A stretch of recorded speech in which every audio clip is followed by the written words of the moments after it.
Des? Hopefully I've got everything plugged in right. Kind of loud.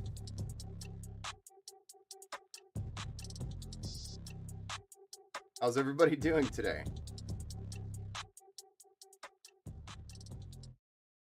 I'm also curious to see if my mic is picking up any of the speakers in the background.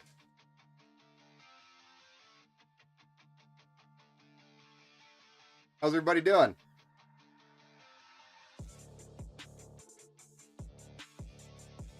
Got quite a new setup.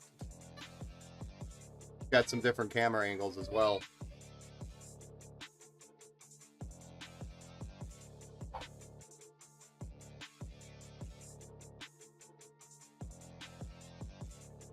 Kind of excited to show you guys.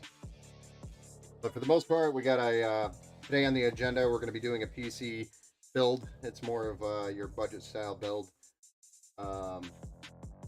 This one will go pretty quick, actually. And then we want to talk about a gaming PC that came in for repairs, and it was actually by iBuyPower. They brought in a PC.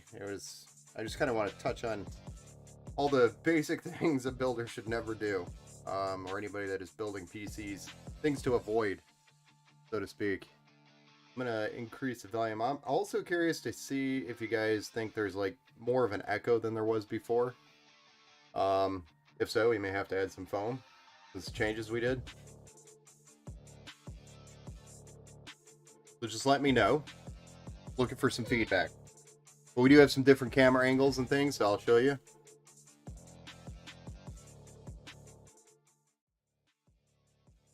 We got the top-down view with a side view. You can see all three of the side views there on the left side of the screen, over that way. So it's top-down and you have side view. Different angles that we can look at. I can also move these cameras now in different positions if I need to provide different angles. So it's pretty cool. Gives us a lot more flexibility with different shots and different angles. I'm also going to be looking to upgrade this top-down camera right here, this one, because the quality when we're in full, switch back to full, it's okay, but I want it to be sharper, so I'm probably going to change that one, put this one over here on my face camera or the speaker camera. That'll kind of help me get some more quality off of the stream itself. So then we got a couple other views here. We got this one with which is the side angle here with the top down. And then we have the rear view, which is this one here, plus the top down as well, so you can see both angles there. So just give me some feedback. Let me know if these angles are too small on the screen for you, or if you need me to make them bigger, or give me some feedback. And then we have the multi-view. I can see that my face is a little stretched funny. Promise I'm not this fat. Maybe I am. Maybe it's not the camera. Maybe it's me. Is it Morbin time? This is a budget build PC, and then we're going to be going through it, kind of ripping on iBuyPower a little bit because of how poorly they put together the systems and how badly the customers get ripped off. So just friendly advice when you're shopping around for gaming PCs, not saying buy mine versus iBuyPower, but these are things you should look for when you're buying a gaming PC. Just to look out. So we got the multi-view here, which is a great kind of overall view. You can see the side view, the rear view of where everything is at. Oh, nice, yeah. We got some different views going on. Like I said, I want to upgrade this camera here, the top-down camera, this one. But haven't quite gotten there yet. It's like $1,000 camera that I want to use for this one. The Logitech Rally. That way I could put it way further up and then zoom in on things. And I can even rotate, move it, and get different views. I can even rotate out to look at this part of the room, for example. Just with this camera here, I could do all that. But these are all parts and builds that I've got going on behind me already as it is. So lots of cool things we could do with this setup now. So it gives us a lot more flexibility with the cameras, which I like. I'm an iBuyPower user, so I will learn from this. Yes, sir. I'm going to be doing this budget build first. It's going to be about an hour long for this build right here. And then we're going to be talking about the iBuyPower build, kind of what went wrong with it. It's a little bit of an older, I'd say it's like 2 years old model. Could definitely not have problems with it where it's at right now, though. And all it would have taken was the manufacturer, iBuyPower, to assemble a little bit better computer. All the core components were there, like the CPU, the motherboard, the graphics card, the RAM. That was all great, but the execution of putting it all together and how they did it and what other pieces around it equaled a piece of crap. So they took what could have been a really good computer and made it a piece of crap because of crap that they do. Oh, that's cool. I'm in for the long haul. All right, nice. All right, so I'm going to switch over to this view. Kind of gives us the top down, which is the primary. And then off to the side, we have our different views so you can kind of see what's going on there. We'll start with that. That's probably going to become my new primary, like, go-to, I think. Top down just gives you probably the best view of what's going on, but you have the other views there. Again, these are all new views for me, or new camera positions, so give me some feedback. Drinking my caffeine. We'll go ahead and get started. So in this budget build today, we are building with several really nice pieces here to build a decent entry-level gaming computer that will be able to play pretty much any game that you want to throw at it. So there's many titles with this single handle. Here, let me play. I got my mic tied up here. I just want to bring that over. So there's many different games that we can play on this system, all the way up to probably the most demanding and latest titles. So this system will handle pretty much everything. What it probably will struggle to do is things like streaming. So this is an Intel i3 10100 10th generation processor. We're putting this on a B560M plus Wi-Fi motherboard. This is the Asus TUF Gaming motherboard. It's a great motherboard to start out with, especially if you're doing a micro ATX build. This is a micro ATX board, so it's a little bit shorter. Has a couple less PCIe options on the board, but overall has the same capacity as any of the other B560M full ATX boards. Same well. So with the motherboard, we are doing 16 gigabytes of RAM that I've not used before, and I've been wanting to just like try, but it's Silicon Powers. They call it the Power X or X Power. It's got addressable RGB on it. It's DDR4, 3200 megahertz. See how it works. The reason why I don't normally use off-brand, or Silicon Power isn't really off-brand, but the reason why I don't normally use this type of RAM or cheaper RAM is because the RGB software on the motherboard sometimes doesn't work well with them. So I try to just avoid that issue entirely and just go with a better, well-known, higher quality RAM. So the components in that are probably the same. Then we're doing a 1 terabyte M.2. That's Gen 3. Nothing too fancy about that, other than it's terabyte storage. And then we are doing the Power Color Red Devil RX 580. This is pulled from the archives because this budget was a tight budget for building. I've been getting a lot of those requests lately. They're basically saying, hey, can you build me something better than the console I want to buy? The answer to that is generally yes and no. We can, but you could obviously build better with a couple hundred more dollars with a better card. That's usually where it hits you the most, is you could get the platform nice with the proper cooling and everything, but then you start looking at the actual video cards and then you're like, not gonna work. But the RX 580 you can get used, though this one's brand new, for around $100 or so. And this is an 8 GB card, GDDR5, and it will run Warzone, just as an example, up to about probably 80 FPS right now, 80 to 90, I'd say, on lower medium settings. So that's pretty good in 1080p for the price of this system, which is already going to provide, I think, better performance than a console would. So the console will deliver 120, but there's way more you can do on the PC. So, and then we're powering this with a 550 watt bronze power supply by Aris Game. So that is the build today that we're doing. The next build, the iBuyPower rebuild, is going to be a lot bigger than this one. So stay tuned for that one, and also what I have to say about iBuyPower, because I was not impressed at all with their shenanigans, though it didn't really surprise me. So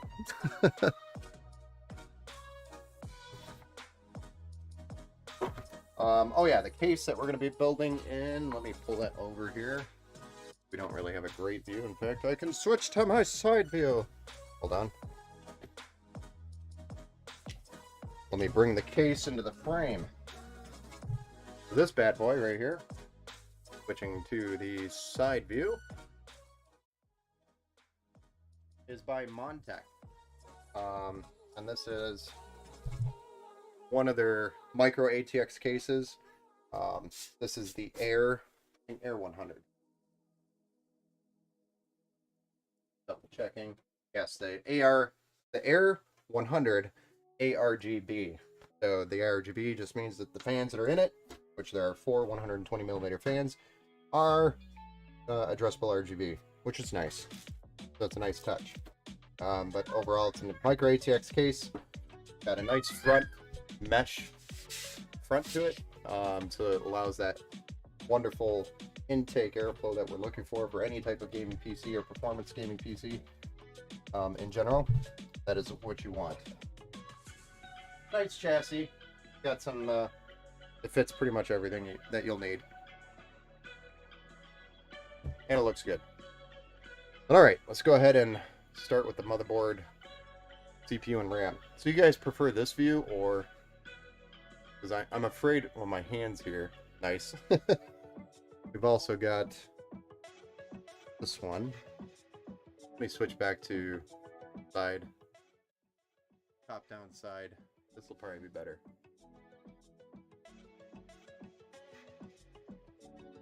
I don't want you to look at my crotch. Anyway. Hey Dylan, what's up? Over on YouTube? Been a long time, yes sir. So it's been about 2 weeks. We ended up redoing the floor. I don't know if you noticed. The new floor out here. It's no longer a carpet. We ripped out the carpet, redid the floor for, I think it was like 850 square feet of floor. I did it myself. It was a lot of work, moving everything off the floor and then putting it all back in. And then we changed the setup a little bit. So we used to be actually on the complete opposite side of the room / house.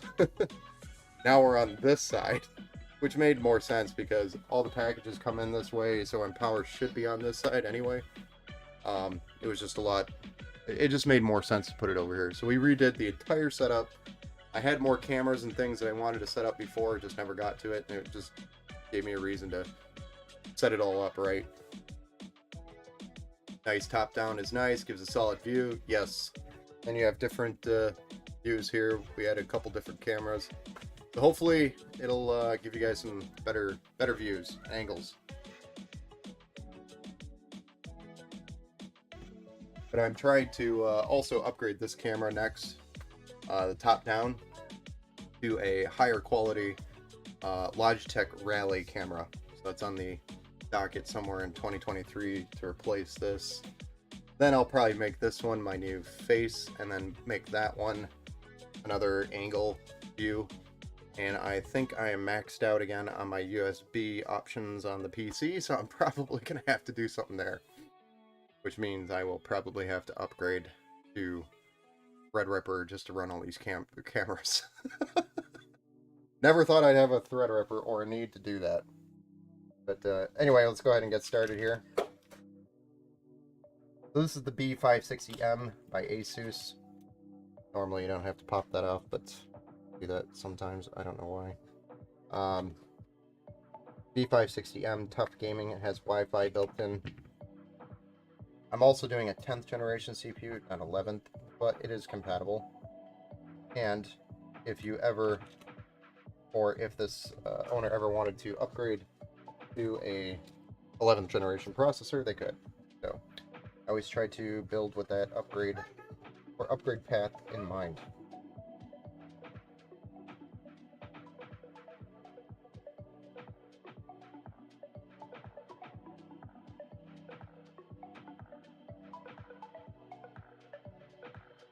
So we got our 10th gen i3 in there, 4 cores, 8 threads. Should boost up to like 4.1 or 4.3 gigahertz, and 16 gigabytes of DDR4 RAM at 3200 megahertz, running a dual channel on our B560M motherboard. And then this is a Gen 3 1TB M.2. Going to give us plenty of speed for quite a while, I think. This is Gen 4 compatible. I think I'm going to just run this in this slot. So if they ever upgraded to 11th gen, because 10th gen CPUs do not support PCIe Gen 4, if they ever upgraded to 11th gen, which does support PCIe Gen 4, then they can utilize this slot, which is going to be most likely the Gen 4 slot on the motherboard. Most likely. Always. So that'll be here. They won't have to move it and deal with it if they ever go to upgrade. They can always just add the storage. Downside is that it's behind the card, but not enough for me to concern about it. And then the cooler we are doing or using is a cooler that you've probably seen me use before. It is by ID Cooling. See if it there we go. It's the SE214 XT. So it's got 120 millimeter PWM addressable RGB fan and 4 heat pipes, and it is a tower air cooler. Fits almost in every single case. Some smaller, tighter cases I'd be a little bit concerned about. Check the measurements. But for the most part, I've not ran into any restrictions or been concerned when using it.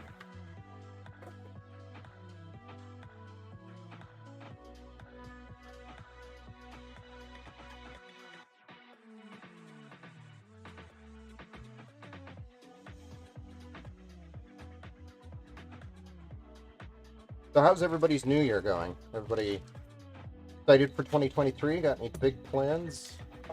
Any New Year resolutions out there?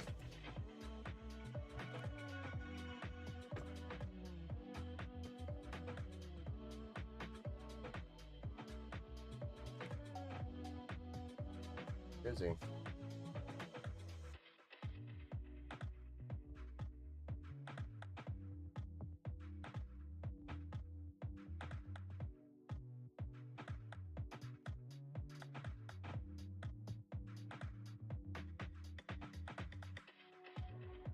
Yes.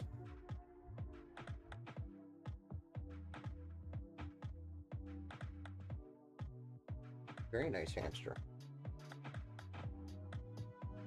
And for anybody who is wondering, the hamster is not a real hamster. It is a fake hamster, toy hamster.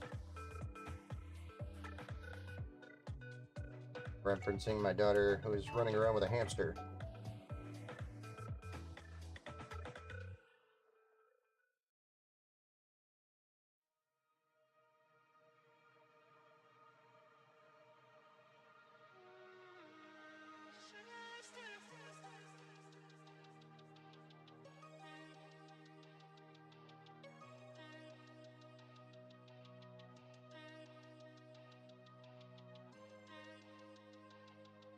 Hamster time!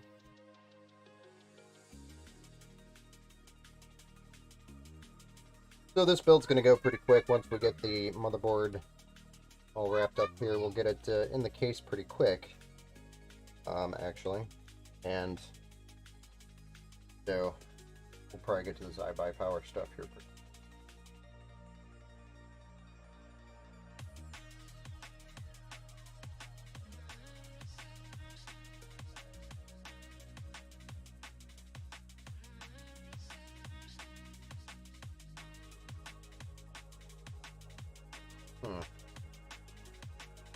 These screws do not like to go in there.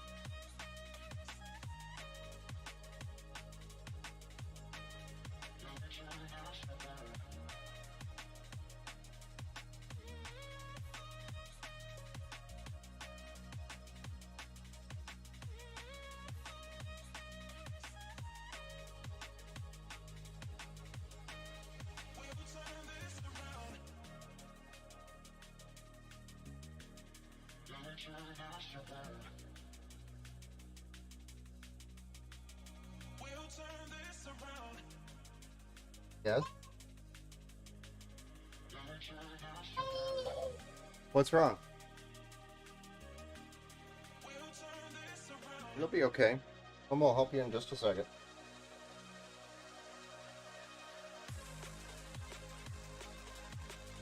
Alright, so we're just getting this mounting bracket added.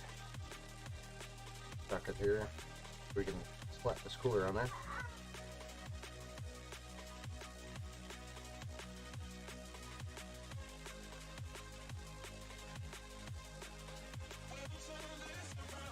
Anybody get any cool stuff? I like the new setup, Ben. Oh, thanks. Yeah, we could do lots of cool things with this. I'll show you a couple of different views, Scotty. Thanks for stopping in, by the way.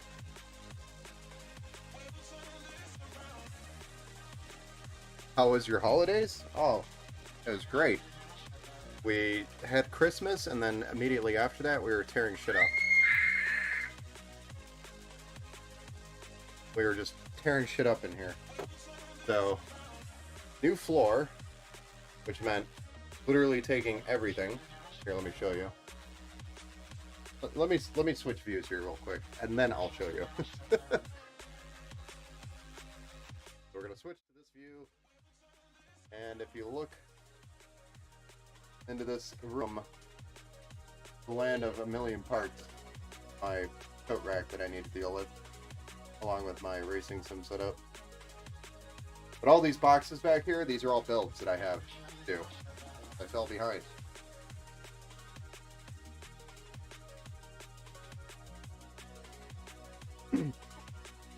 I don't know how long it'll be able to be here because we're waiting at a restaurant to have dinner with my sister, Nicole. Right?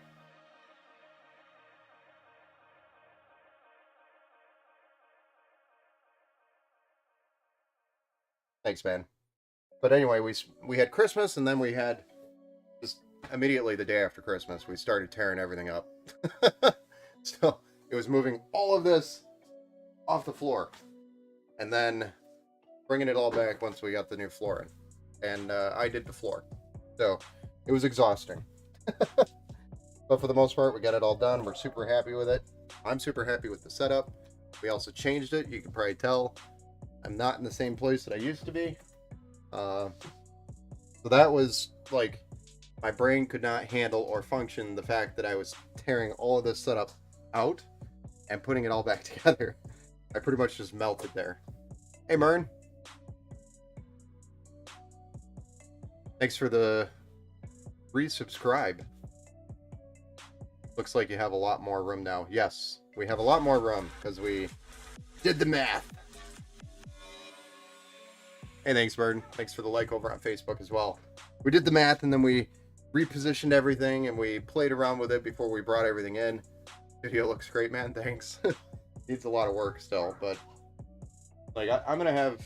I want to do some shelves back behind me help kind of manage inventory as it's coming in.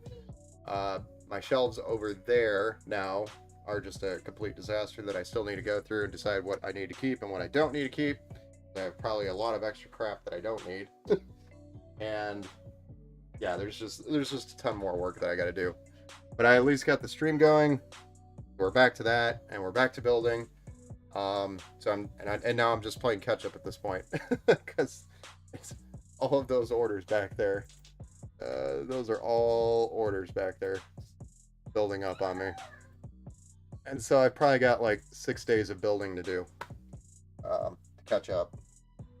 And I don't even know where half my stuff is. Like, I had to buy a new thermal paste because I can't find any of my thermal paste. It's in a box somewhere. It got moved.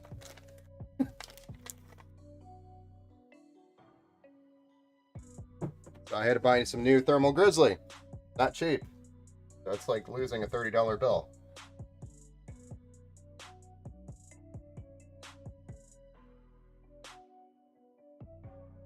That tube was getting low anyway. I'm not too butthurt about it. But that's what happens when things get moved around. You lose important things like that. Oh yeah, I wanted to tighten the tension on these. Yep. Can't chat too long. Hanging out with some friends. Go ahead and text you later. No problem, man. You and I are supposed to catch up. I got some stuff for you. And I know you have stuff for me. So we need to chat. I'll actually be available tomorrow if you wanted to. What's the part list for today's build? I'm actually working on adding something to the stream so that you could do, and you can even try right now, Scotty. But if it's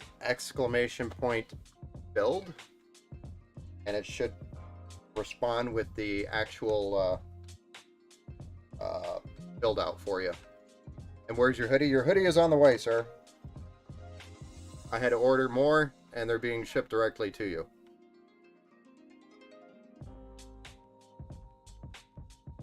Oh yeah, and we now have a chatbot called Empower AI.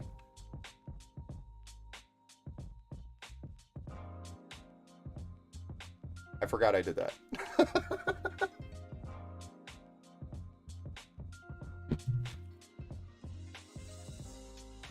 You forgot to add the pin bomb.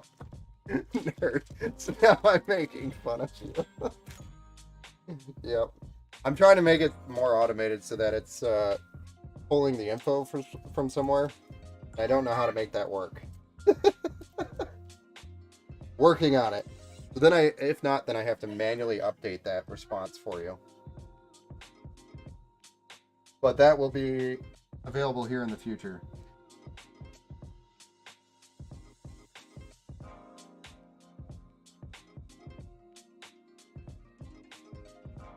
But just for awareness, that's there. There's also some other commands where I'm trying to work on as well. But most of the basic commands are there now. That I know you guys were playing with or trying earlier.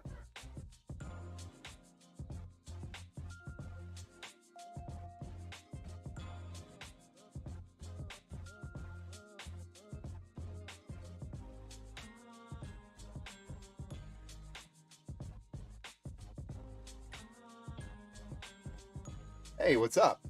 Happy New Year. Happy New Year to you too, sir.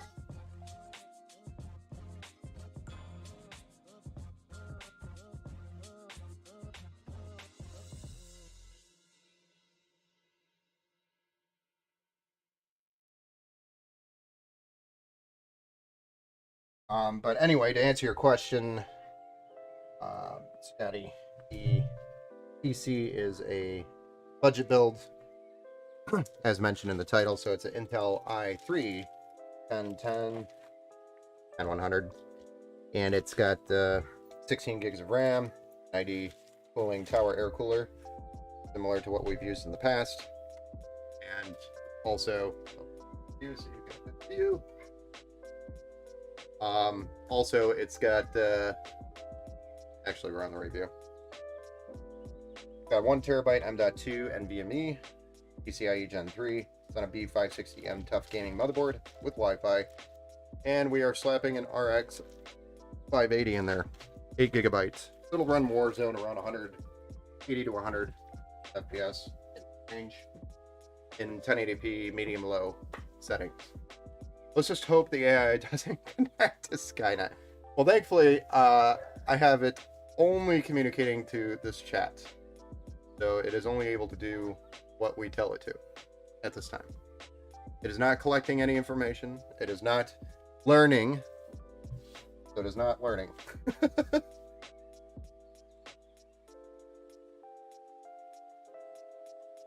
Also, just a quick thing.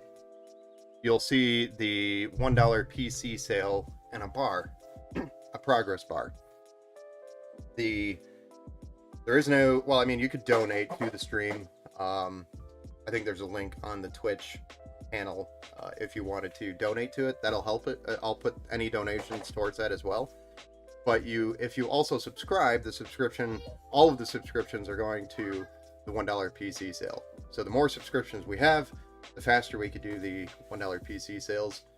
Also, for the next drawing, anybody who has subscribed will have 2 entries. 1 for your follow, 2 for the subscription. This is something that was actually suggested by Mern. So thank you, Mern, for the great suggestion. Kind of add some flavor to it. Yes. So it's pretty cool, I thought. Cool way to do it. And we're only going to be doing Twitch. That way we can keep it in one place. Here, let me switch to our top-down view.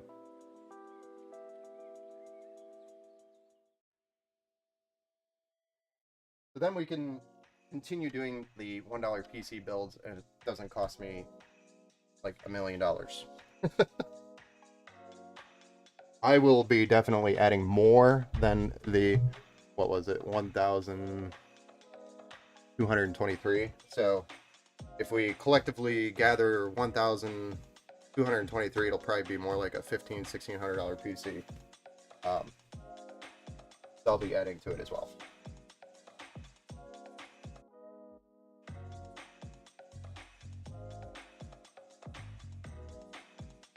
I will take over the world one day.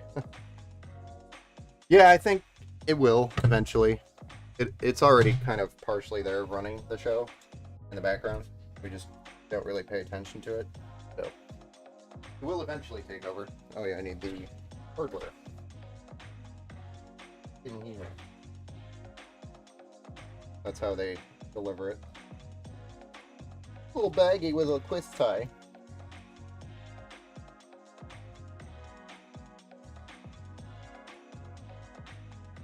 I need to add a counter to the stream for how many twist ties are in a build. And then we could do like over under on twist ties in a build. That's up or down. I'm putting it in upside down like an idiot.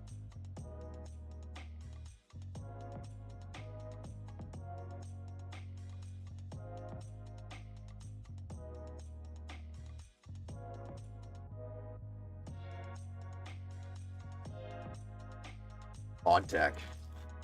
This is a Montech case. The Air 100. Addressable RGB. Has a wonderful front mesh to it. So it allows a lot of good airflow.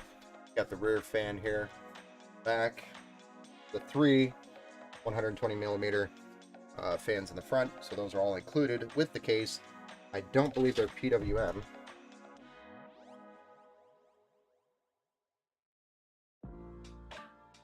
They are not. They're just 3-pin. But either way, the value, it is really good value. Micro ATX case. If you could find it for around $60. 60 to 65. Anything over that, it's much. If you're looking around for this one. But it fits things very nicely. And it is very stylish and modern. Dealing with idiot who put the rear fan in.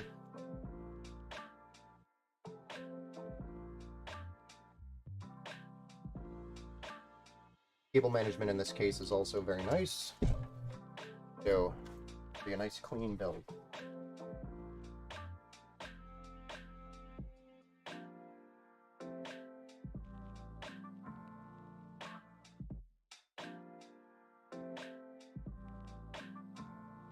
We're missing 2 studs for this, so apologize, I did not check that. Do that. Add the 2 studs. Okay, Ben, well, I hope the stream goes well, man. I gotta go. Have a great rest of the night, and I'll see you in the next stream. Thanks, Scotty, man. Hope you enjoyed dinner. Tell Nicole if that's who you're with. I said hi. Tell her I said hi. And your package should be showing up probably in the next week. I think I remember seeing a delay notification for the hoodie that I select. A very popular hoodie, and it goes out of stock all the time. So when I submitted the order, it was in stock. I think when they went to do it, it was not in stock, so there was a delay.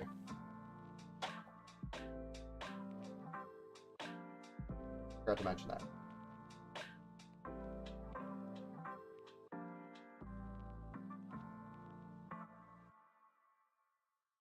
And if anybody else is interested in getting a hoodie, I will be adding those to the store on the website. Do not currently have, I think, very many options on the website. We had them up there for a while, and then I ended up pulling them off the website because hoodies, t-shirts, hats, because we were having some inventory issues where we'd go to place orders and things were just not available. That was during COVID, and I since then have not added them back to the website. And only have been doing just requests because it was such a pain in the ass during that time. That is why they are not on there. What air pressure for this case are you aiming for? Air pressure? Really just the basics, honestly. These fans will push the air from the front as your intake out the rear, and the top will be what you call passive, which is just air passively passing through the top, because we don't have any additional fans that we can add there. So it's pretty basic. Basic standard air pressure.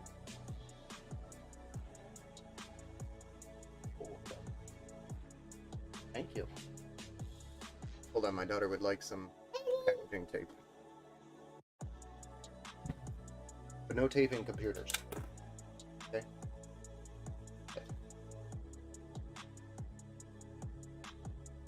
Well, good thing. Oh, not that computer. Well, that's the Cyber Power, or I'm sorry, the iBuy Power. I get the two mixed up all the time. That one probably does need a little bit of tape.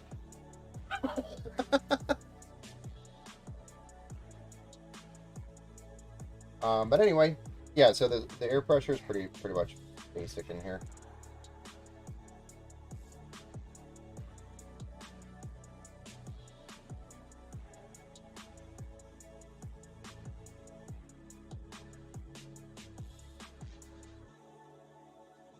So I'm just trying to pull some of these cables back through.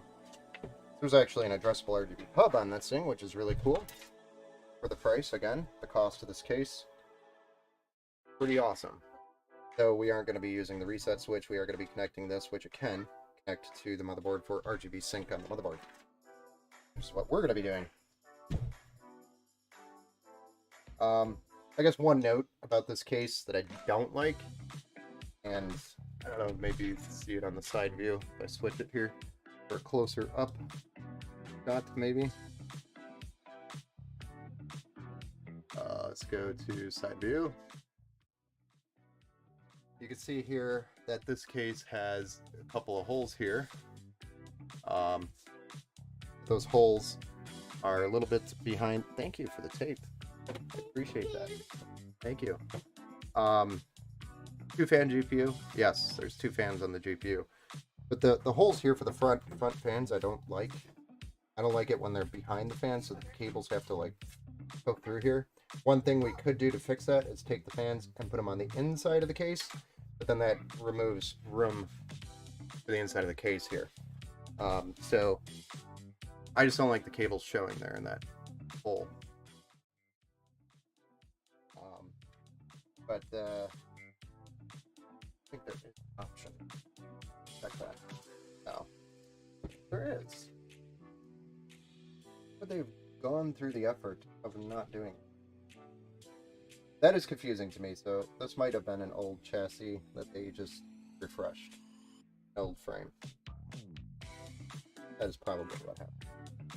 That's the only downside. And that's really just cosmetic in this case. So again, cables showing there. I dislike that. That's only cosmetic.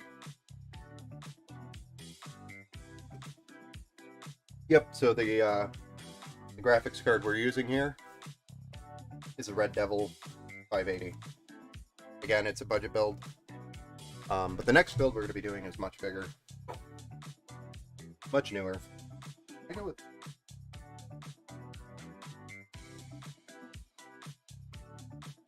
I'm actually going to...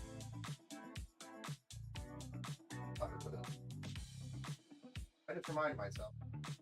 I need to order more.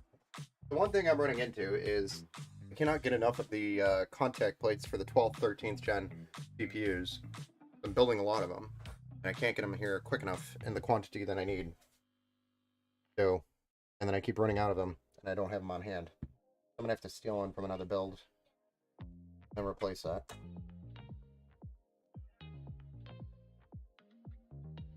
Which sucks, but well.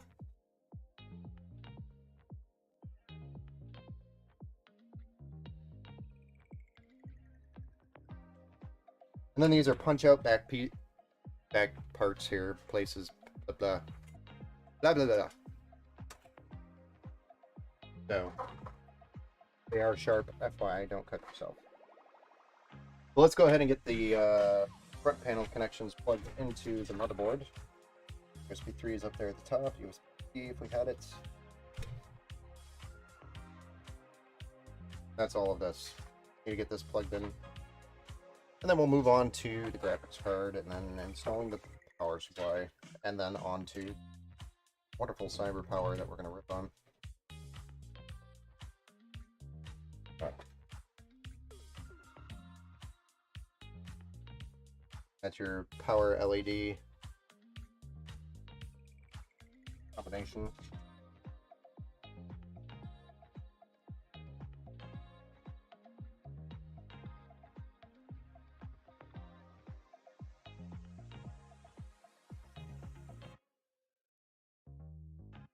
Audio.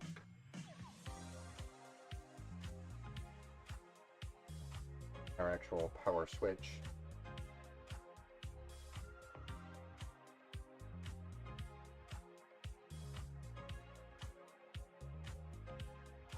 And in this great bundle of joy, we have a WN connection for your fans. 3-pin, not PWM, sorry. 3-pin 5-volt. And a SATA power connection for the RGB hub. I'm going to pull this sticker off. Where it ends up here.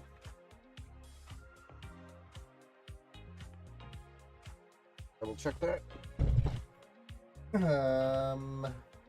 One fan connection, PWM for the RGB.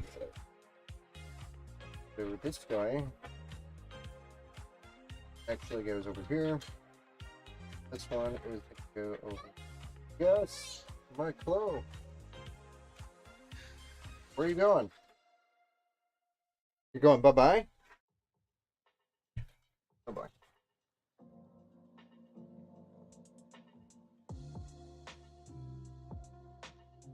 Well, that's good. Well, you need a kiss? Give you a kiss.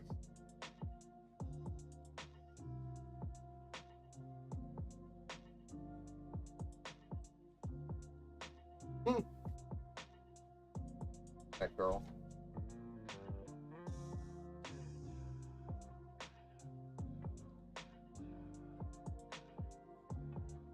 style. And I realized that we should probably move over one hole on this one as well.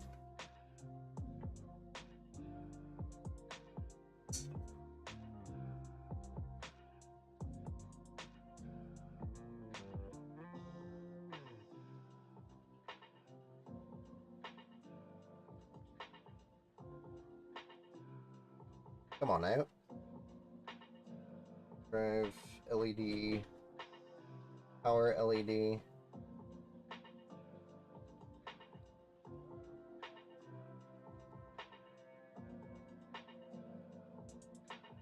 Go. And our addressable RGB. Pin 5 volts.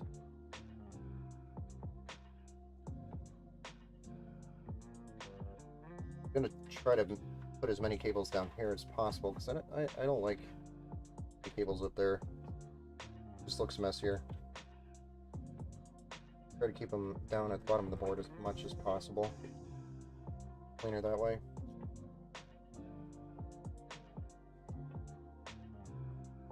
And I'm just commenting for the fans and the addressable RGB connection. Those are both available up there as well.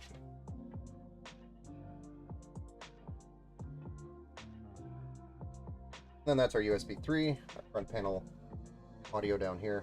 That's all of our case connections that we have. Tons of option there. So I think we're ready to just slap this GPU in there.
Looking good?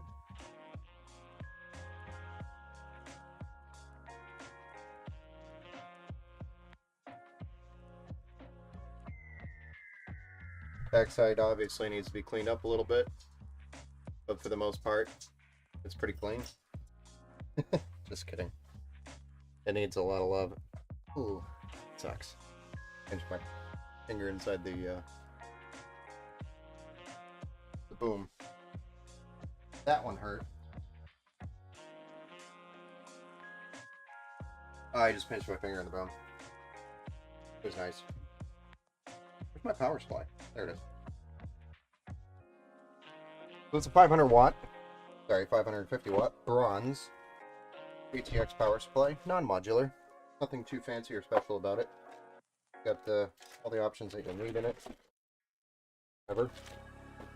Looks like it might have been one that I've opened up previously.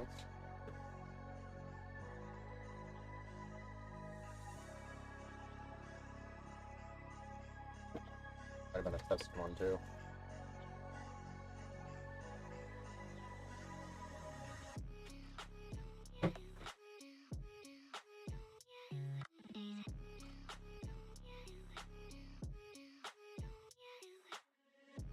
Bye. Hopefully I don't need that box.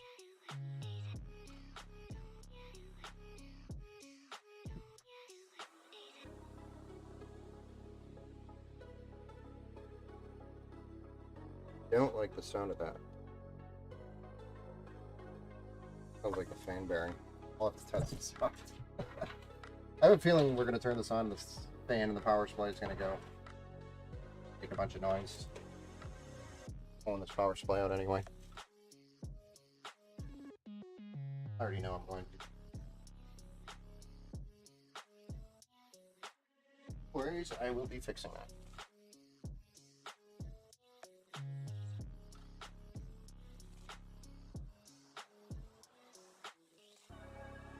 It just sounds like the fan is got some fucked up bearings or something.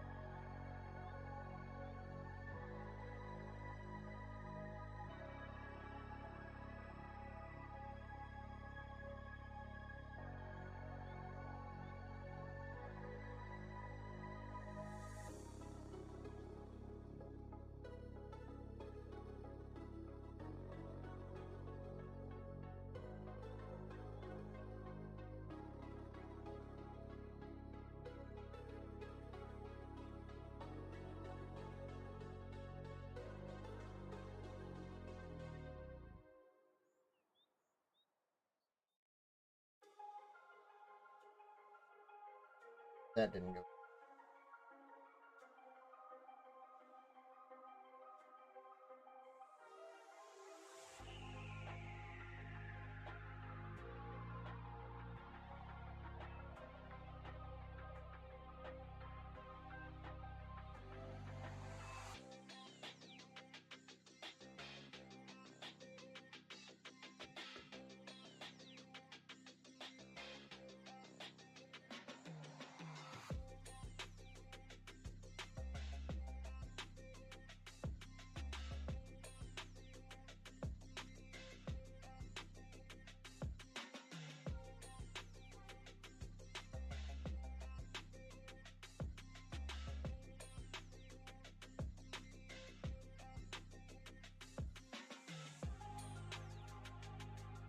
Untangling some of these cables because I hate tangled cables like that. That is just a ridiculous amount of tangled cables.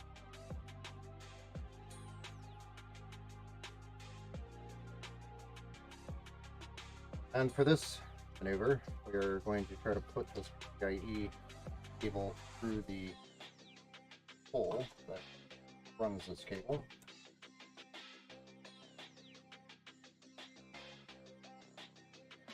I actually just realized something very special. We have to change this power supply out anyway.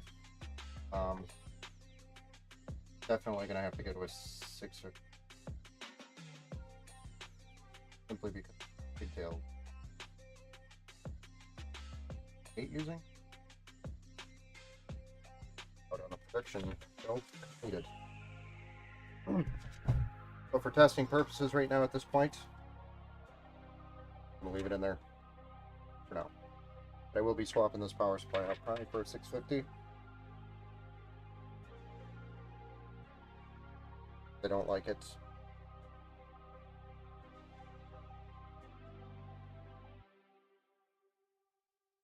So in that case, I am not going to do any cable management for the power supply, because we're going to be pulling that out anyway.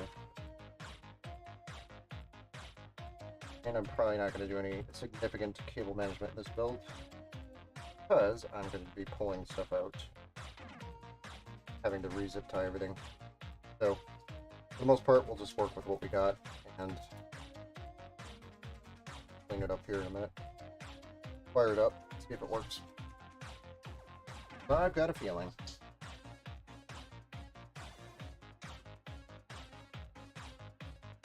Ooh, that's the build. This is not the build. This is the budget build that we're doing first, and then we will be coming back and doing a iBuyPower build. Shortly. We're actually going to rip on iBuyPower first. Then we will be doing the actual iBuyPower rebuild. And that is actually a much bigger build.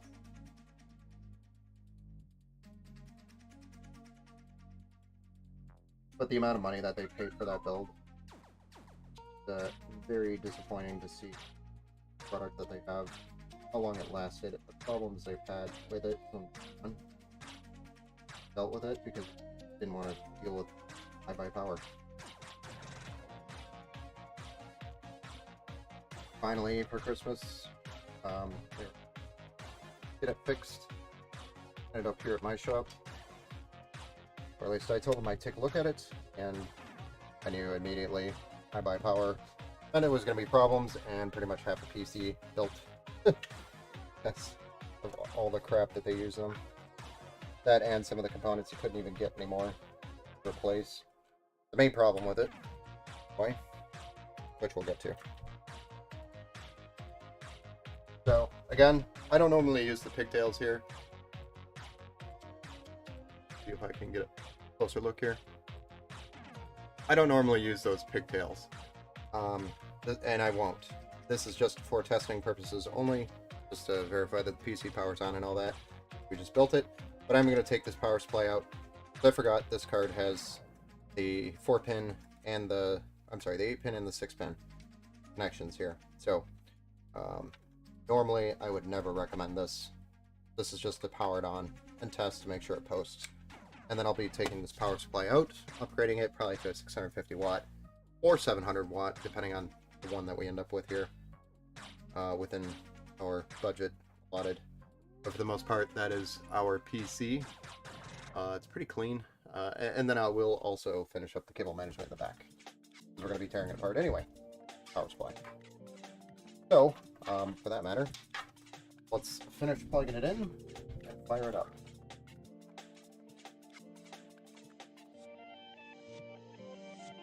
Data connection, looking for the RGB hub.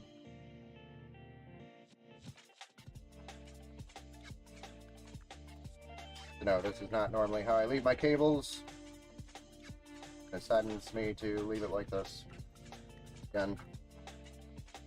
Sorry, my elbow is in your face. Again, that's just because I need to swap the power supply out anyway.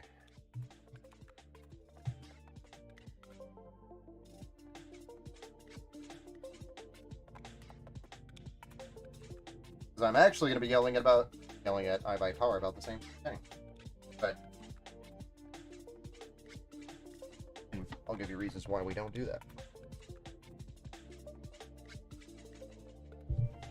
Again, this, damn it, wrong view.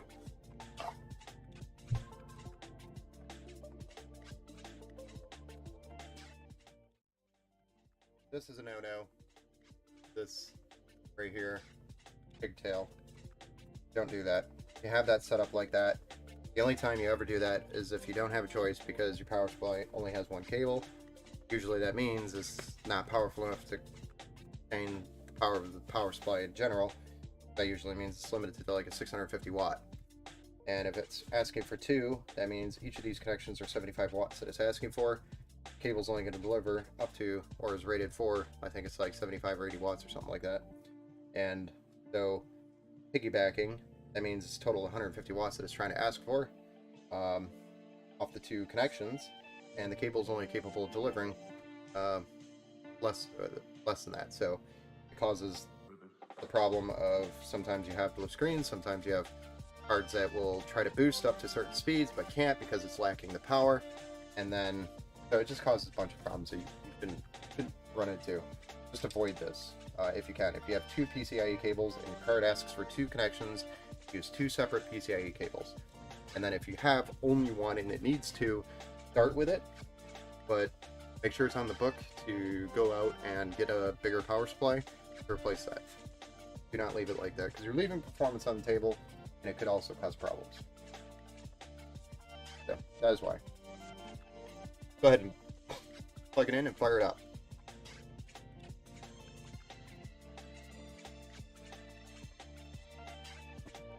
I don't know how I want to do this. My first time firing up a PC on this setup. I mean, I tested obviously, but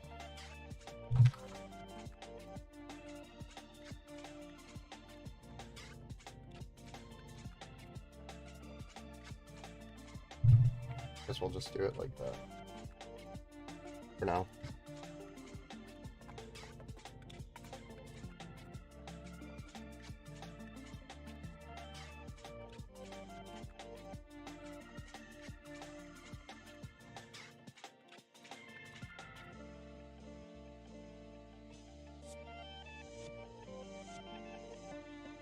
Still have a fishy feeling about this power supply. I feel like it's gonna have a bunch of noise. Okay, well here we go. We're firing it up for the first time. Looks fancy.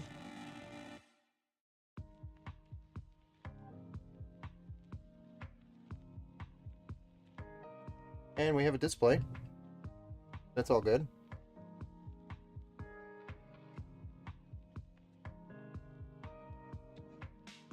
And we have a post.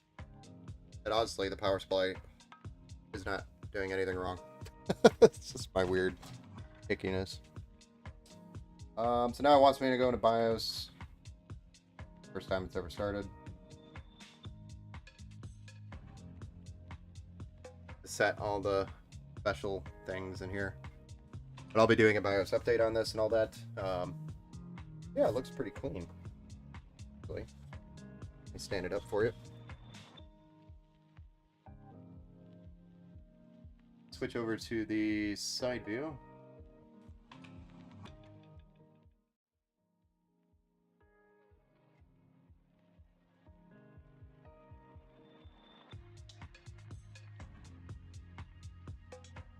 Not bad.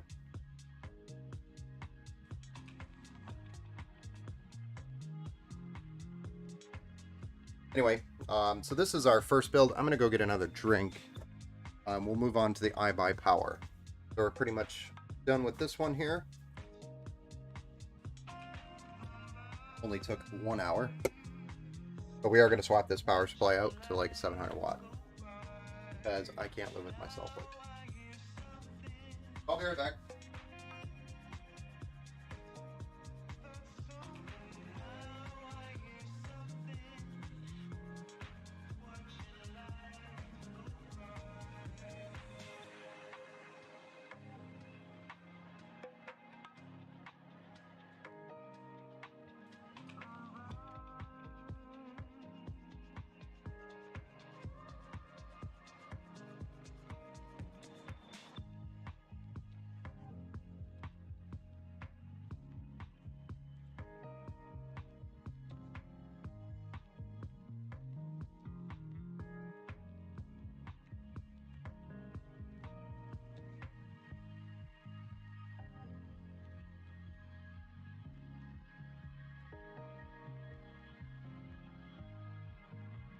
Base build.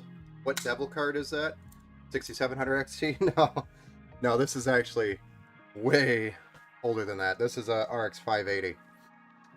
Because this build, the total price tag on this was $500. And they wanted to be able to upgrade in the future and play Warzone out of the box at like at least 80 FPS. And so we have an RX 580 in here. So this is our budget build. The next build, however, is going to be a lot fancier that we're going to be doing here. I'm just going to start. But the reason why we're rebuilding or building this next PC is because of iBuyPower. So let me go ahead and shut this bad boy down.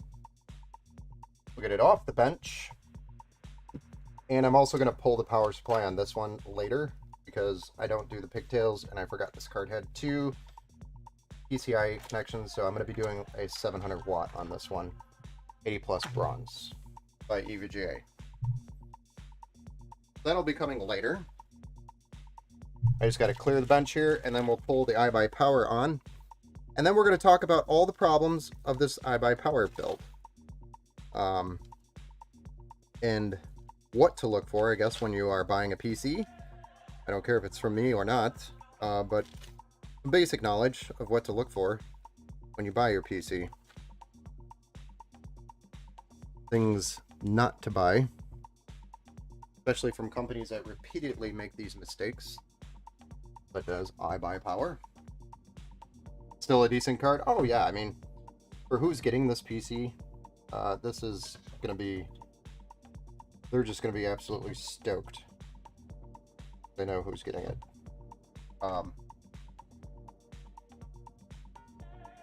So, and they're coming from like I think it's like a PlayStation 4.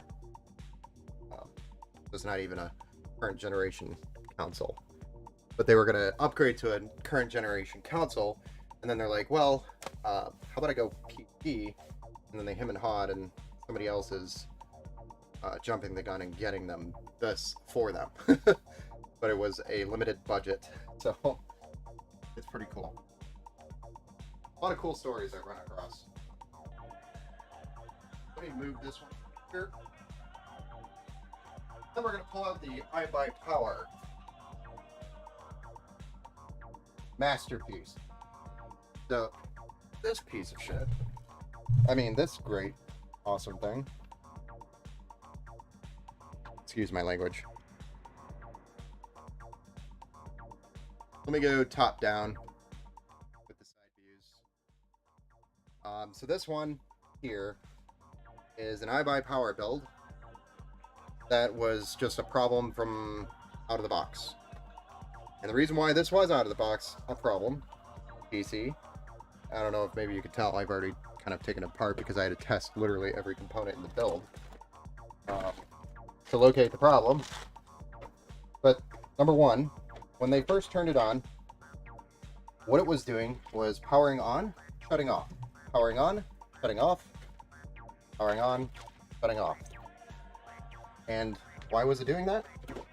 Well, because the power supply, I'll kind of run through the specs here.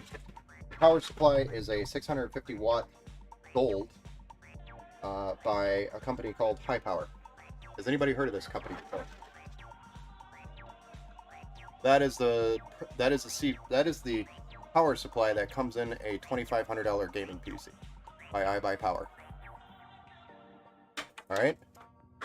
So, problem number one: the computer just turned on, shut off, turned on, shut off, turned on, shut off, and then finally it would post to the BIOS, and then you'd have to go through, save the BIOS, and then it would start booting to the OS.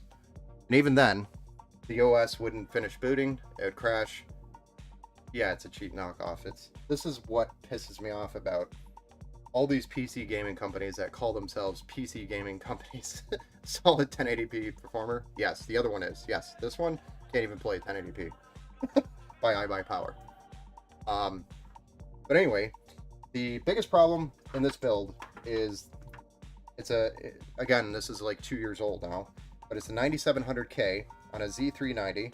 That's a great pair. This is a Gigabyte Z390 UD.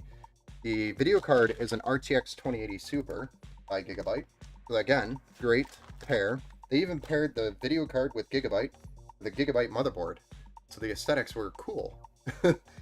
Now we come into the problems.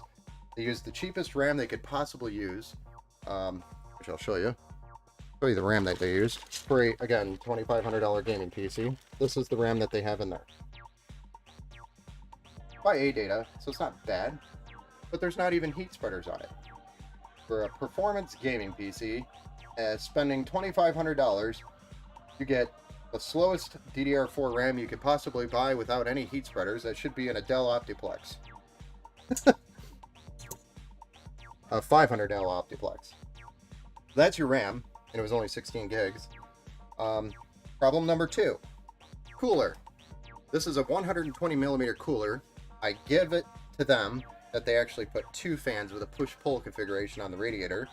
But the problem is this i7 runs hot. We all know. Any i7 now these days run hot.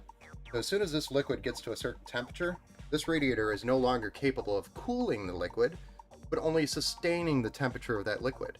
So it keeps it from getting hotter, but isn't capable of cooling it because there's not enough radiator space for the airflow to cool the liquid.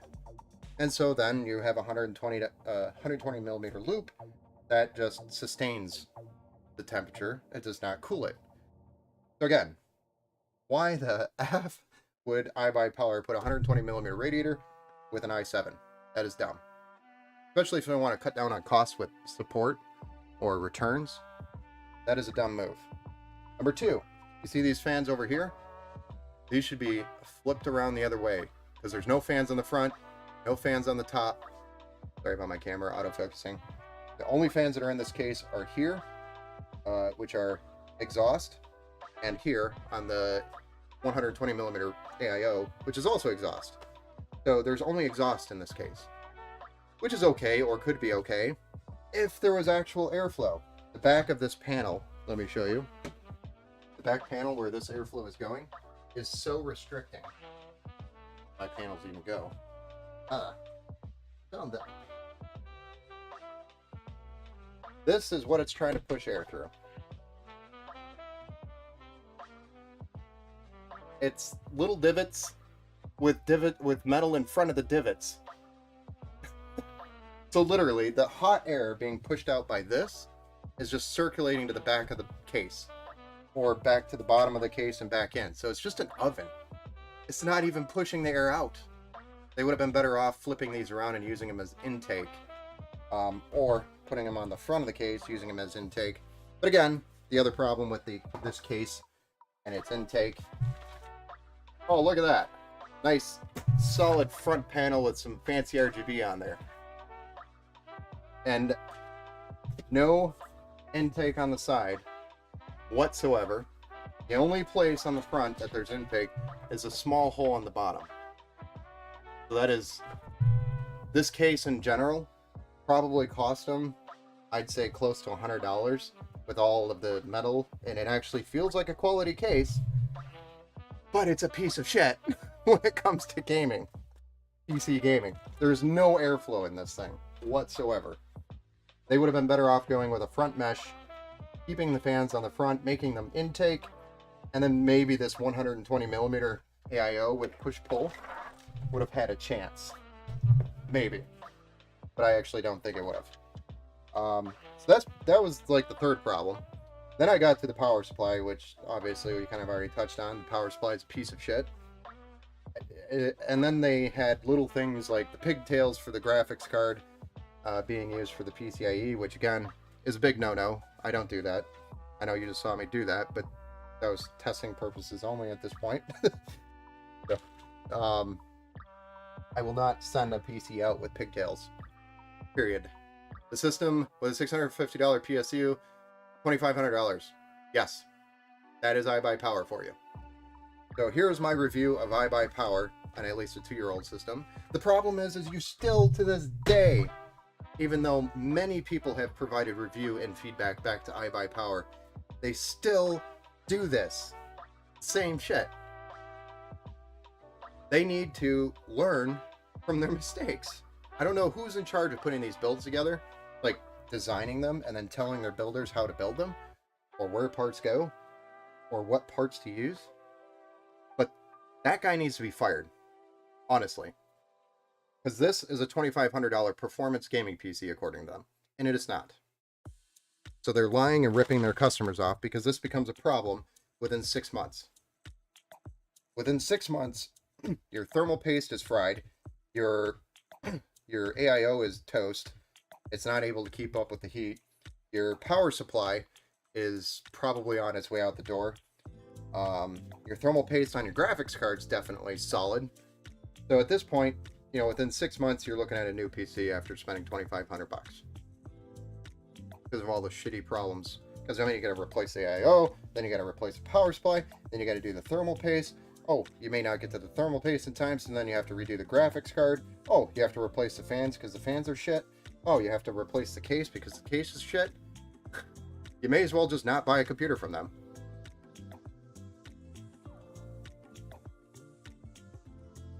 But this just pisses me off when I see this type of stuff year after year after year with iBuyPower. Even with the feedback from today's current tech reviewers, they say this. I'm not the only person that's reviewed this and said this. There's many videos out there about them. They're crap. And they keep doing the same crap. I think this year was the first year I've seen some of their cases coming out with mesh fronts and some of their fans being faced the right way. Anyway, I'm all fired up about iBuyPower, sorry.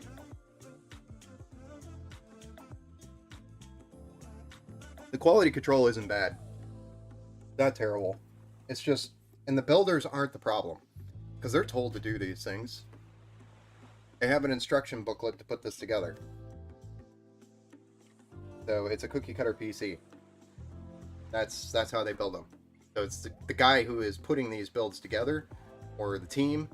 That team needs some education, or they need to go out and watch some of these videos because they are doing a terrible job. 120mm on an i7. No. 240 minimum.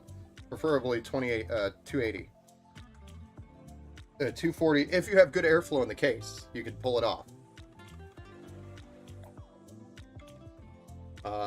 My first gaming PC was exact fan setup with the case that it actually allows airflow. Similar components: 2070 Super, 3700X, 16 gigabytes of Patriot, 3000 RAM, and it was $1,300 in 2018. Yeah, so 2018 it was a little bit cheaper than for gaming PCs. They didn't start going up in price until like 2020. I'd say like 2019, 2020.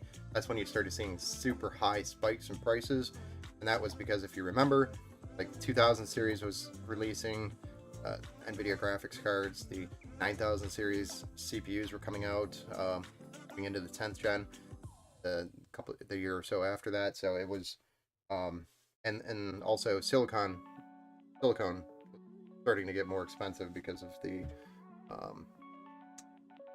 availability. So PC parts in general started going up in price because the demand started going up, and because the demand goes up, the availability goes down. The availability goes down, the prices go up.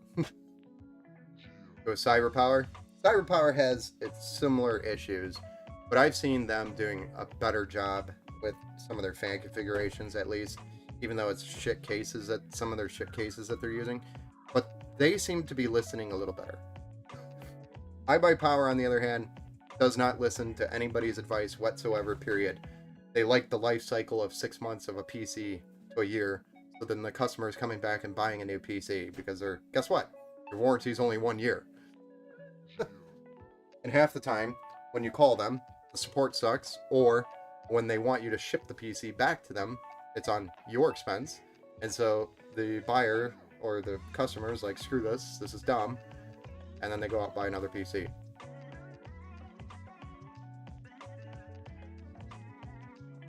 So it's a vicious cycle.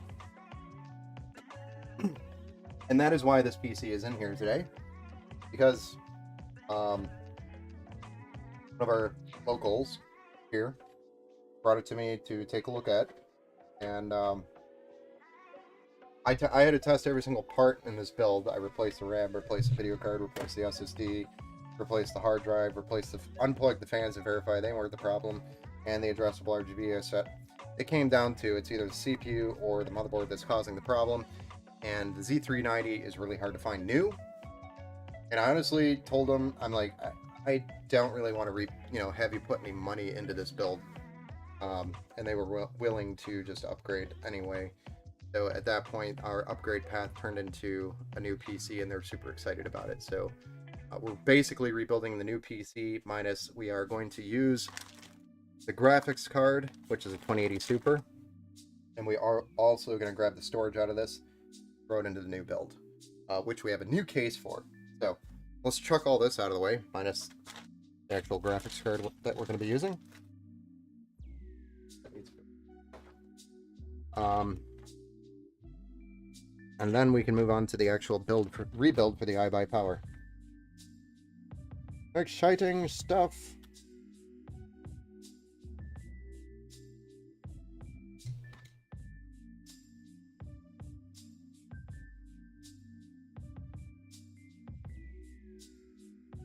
That is what I have to deal with when an iBuyPower comes in, almost every time. And I've ripped on them before. Past streams, because again, this is not the first time that I'm doing this, fortunately. But this is what we're upgrading to from that piece of crap. We are going to a Intel i7 12700K. Sorry, it's not focusing. i7 12700K. Don't know why there's a little scratch on the box, but okay. Then we've got some wonderful Lian Li Uni fans, L120s, that we're going to be adding to the case. And we've got an MSI Pro Z690A Wi-Fi DDR4. We are going with DDR4 here. And the DDR4 that we are rolling with is 32 gigabytes. That is not the actual price tag. If you can see it, you have really good eyes, but it's not the right price. That came from Micro Center because I needed to build this one quick. But it is Trident Z RGB. I believe it's 3600 megahertz, 216 gig sticks, as well as a 2 terabyte M.2 5 Gen 4 by Crucial P3 Plus. It's great. Great. It's a great SSD, and it's on sale right now, actually, at Micro Center. I see, dang, that's crazy. It went up so much. Yeah, I know. That price point kind of shot up. But how many people probably give up on PC gaming and go back to console because of... Thank you for pointing that out. So that is actually a big thing. People get so frustrated with the PC not working because it was provided by a shit company. Sorry, iBuyPower, but until you fix all your problems and stop sending PCs out like that, I'm going to call you a shit company. Build a better quality product, please. That's all I'm asking. But anyway, it's a good point. People get fed up with the problems, and they're like, well, this is the PC experience. They don't think that this is actually just a iBuyPower problem or CyberPower problem. They think it's the PC experience, and it's shit. So they go back to console because it's simple and easy. So there's probably a ton of people that tried PC, had problems with it, and said, screw this, I'm going back to the console life. So that is a good point.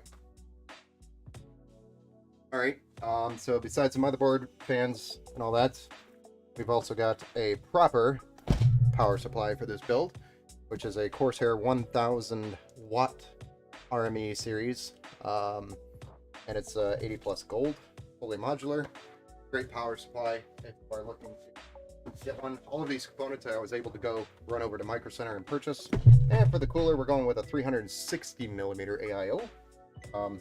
This one's in white because the blacks are not available anywhere on the shelves there at Leon Lee, or Micro Center with the Leon Lee products. For some reason, just for awareness, power supplies, AIOs, and motherboards, they are all going up in prices right now. So if you need one, and they're also becoming very difficult to find more and more. So if you need one quickly, I would recommend maybe jumping on that now rather than waiting a week or two, because it seems to be getting worse as time goes on. But overall, this cooler is going to provide much better cooling, especially in the case that we're going to be building with. Not sure if you can see it here. Let me turn this little guy around. Ow, and pinch the shit out of my thumb. It's this one right here. Leon Lee Airflow. Leon Lee land cooled in black. Could have gone white, but it's black. Not that that's anything wrong going white. Black. Just would have been going better with the flow, and then I could have switched everything over. But I think he's happy with black. He was happy just to get this thing fixed, and we ended up doing a rebuild anyway, so here we go. Let's go ahead and rebuild this bad boy, because iBuyPower couldn't get it right the first time.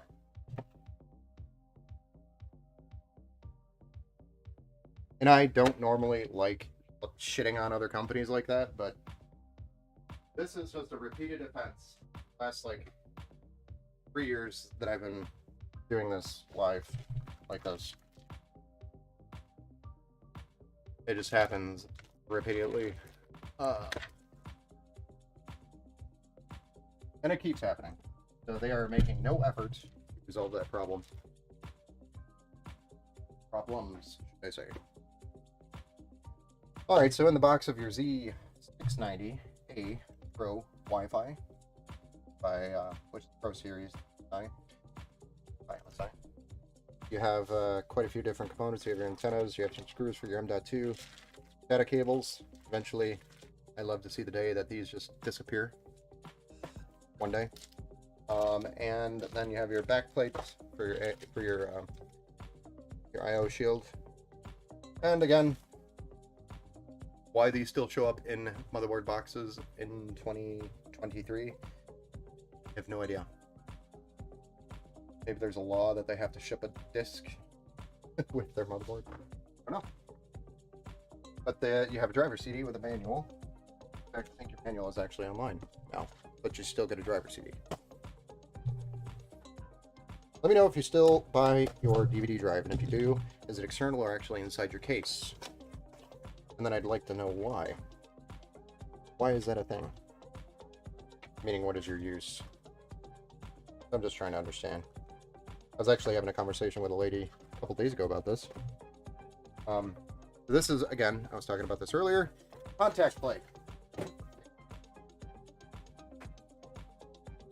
I need to see how quickly.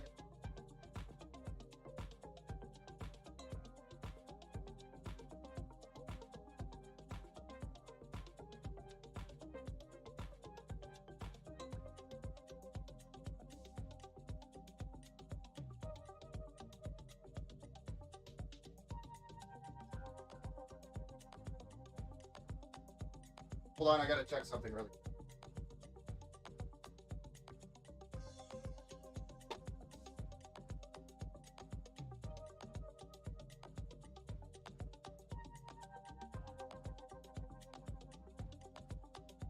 Guys, I'm over here by my actual.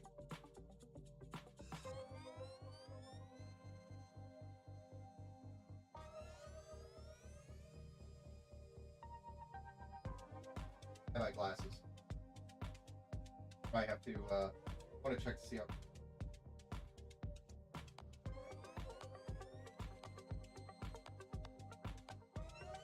Colors. Thermal right.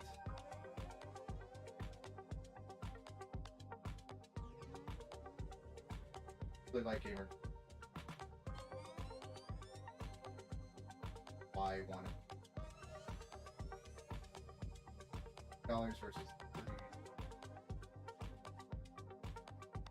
contact. Pretty much the same form.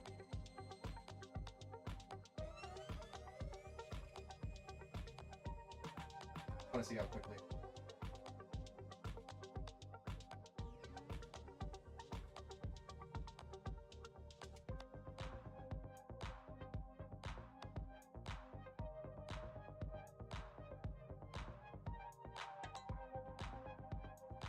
And I also don't think you can hear me because I'm far away from the microphone and keep forgetting that I have not plugged in my microphone over here.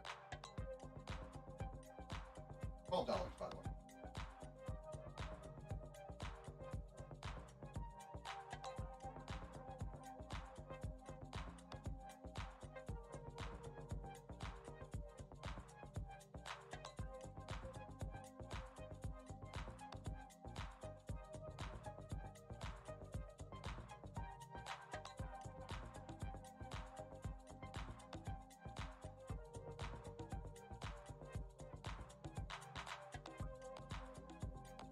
Microsoft does have the 12th gen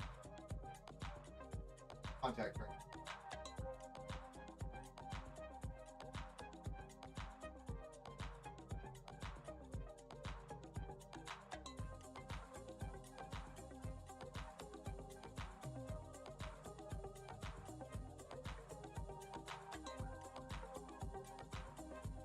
That was still one.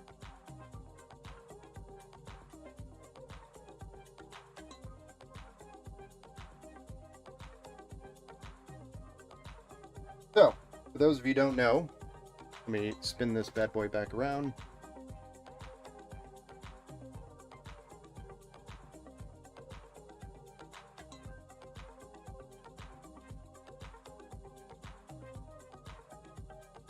So, for those of you who don't know, this is a contact plate. Contact plate here is replaces the LGA socket. And then allows us to get better contact from the AIO to the cooler. Questions here, sorry. I was way over there. Would an AIO top mounted with 3 120mm fans exhausting and rear mounted 120mm fan exhausting be sufficient exhaust, or 6 front and side mounted 120mm fans? Assumption, you have the Leon Lee Evo. 360mm AIO 5800X 3060 Ti 3-fan setup. Is it sufficient exhaust in your opinion? Yes. That is actually how I build it, except for one thing I would do differently, or I do differently, is on that rear fan, instead of exhaust, I actually make that intake. Because it's all fresh air coming from the side, the rear, and the bottom, all coming in intake. Hey, thanks for following, Jake. I appreciate you. Jake from Steak Farm. Would you look at that? Is it really Jake from Steak Farm?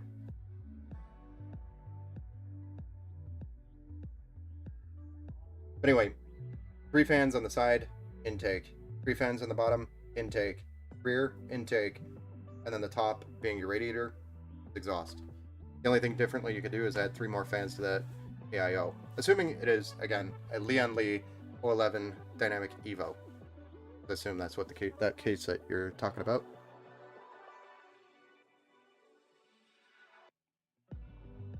Or it could be the XL. But today the most common is the Evo. Yeah. Alright, so this kit will basically, we remove this, place our CPU in. I'm actually going to probably put the CPU in, then remove it, so I don't screw up any of the pins. Pretty sure I could do that. Yes. And then from there, this contact plate will provide a better or more level contact from the cooler that's better cooled.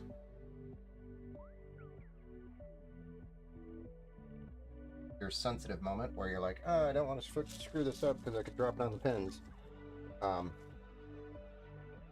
not going to be using the paste that actually comes with this, which is kind of cool. It's a nice touch. This paste is actually okay paste. It's not bad. But I'm going to be using Thermal Grizzly. I'm using Thermal Grizzly paste, but Thermalright contact plate.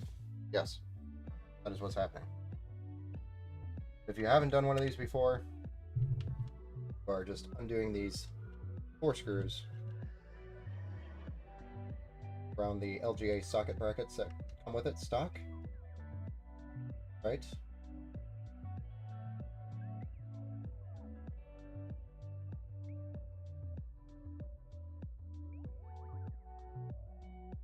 I'm probably going to have 500 of these laying around the office.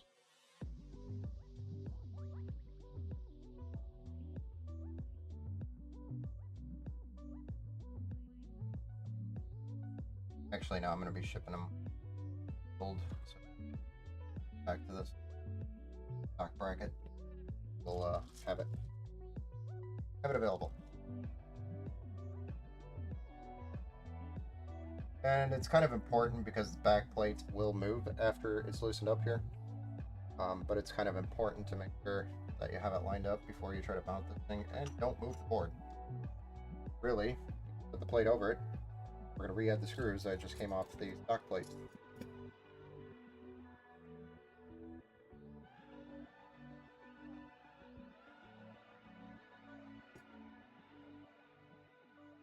And we're also going to do it in such a way that we're not tightening it down right now. I'm just getting the screw started. And I'm going to actually back it off and start it. I want to make sure I'm doing it correctly here.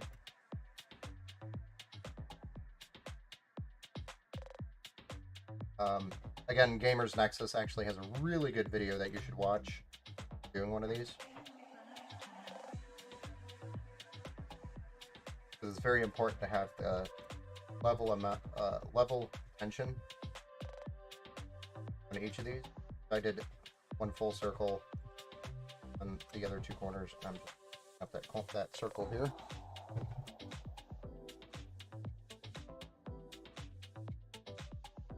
Alright, so now I'm going to do another 1/2 circle here. 1/2 circle diagonal.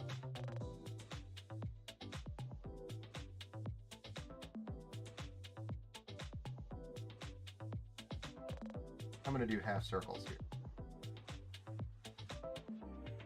The goal is to same amount of tension on each screw.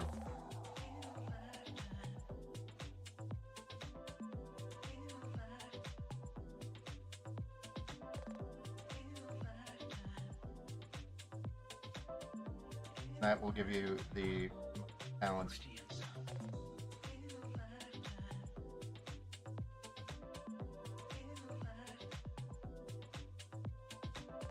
I must have screwed, but I felt the tension.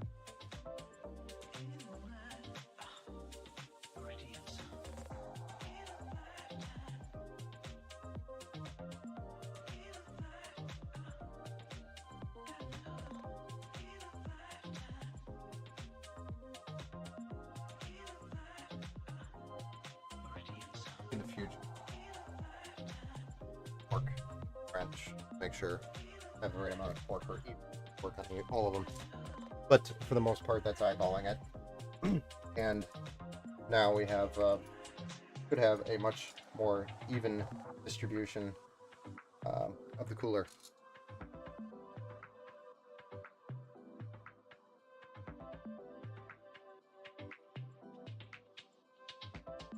So that is your Thermalright contact plate.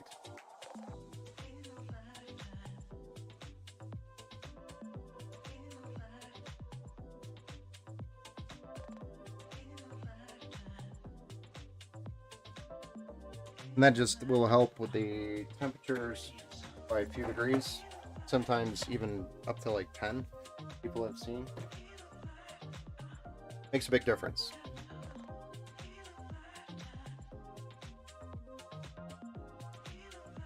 Or can make a big difference. Hey, what's up, Noah? Thanks, Steve.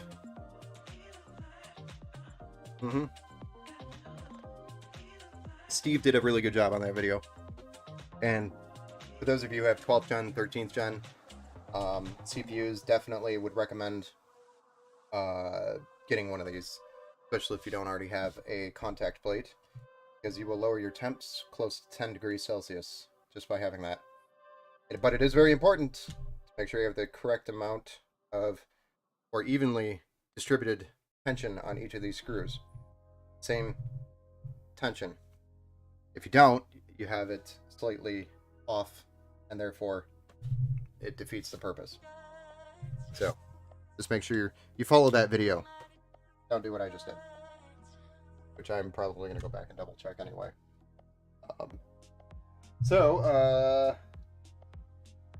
Let's actually do the RAM and the SSD. What am I doing?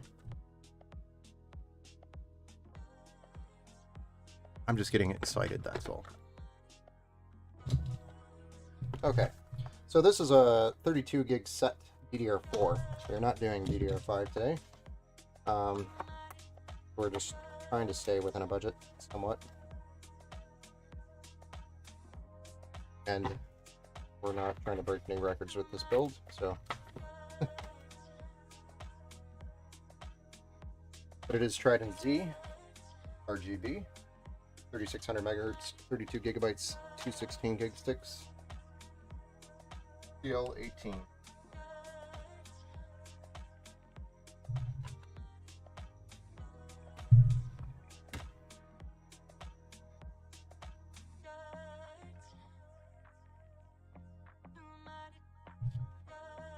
Beautifully done. And then we have a Gen 4 M.2 SSD. We're going to throw it here in the top slot.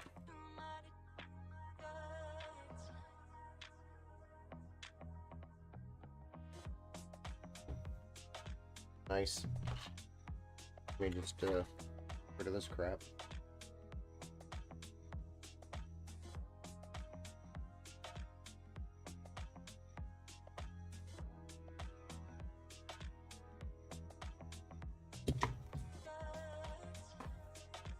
This M.2 is a 2 terabyte M.2 Gen 4. It's about 5,000 megabits for its read. Write is a little bit less. I think it's like 4,800. But overall, great P3 Plus. Or really good deal on these at Micro Center right now. I think this is like $120, $130 the Micro Center. So if you need a 1 or 2 terabyte M.2 Gen 4, I'd recommend going to Micro Center if you have one nearby and picking one of these up. They are cheap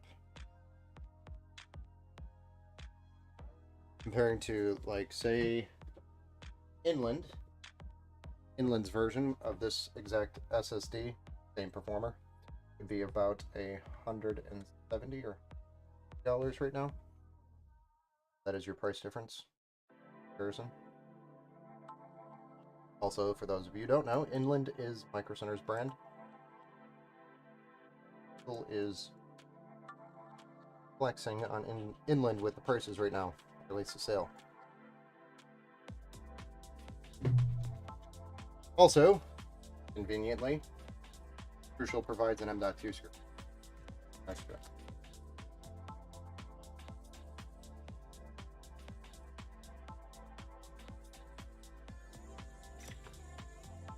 Right out. So we have our motherboard, CPU, contact plate, and SSD installed here. Guess we're ready to pull the case out and start slapping shit in there. Sorry for my language.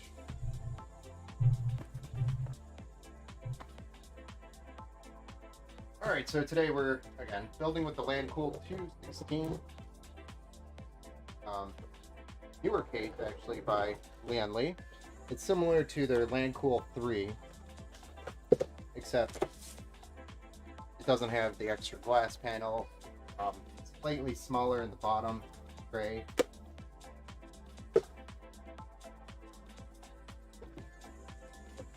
Why not? So it's a great case, regardless. So 100% recommend this case for anybody who's building. Also, one of the big deals about this case is that you can put a 360mm on the top.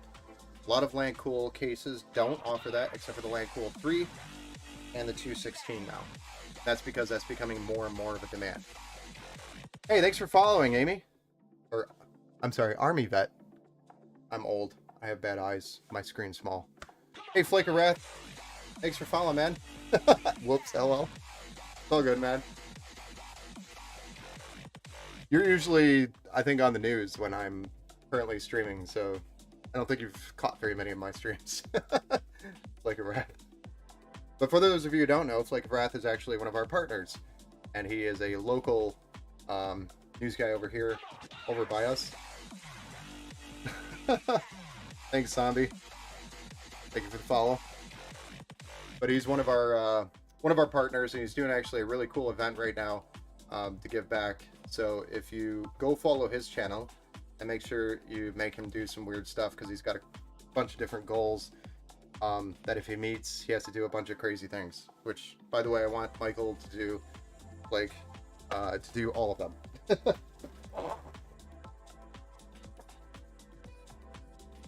All right, so let's get this 216 out. Big case, by the way. And I got that. Static electricity. Big case. Large. Nice ATX tower. I believe it has support all the way up to eATX. If it doesn't, then I will eat a rotten banana or something.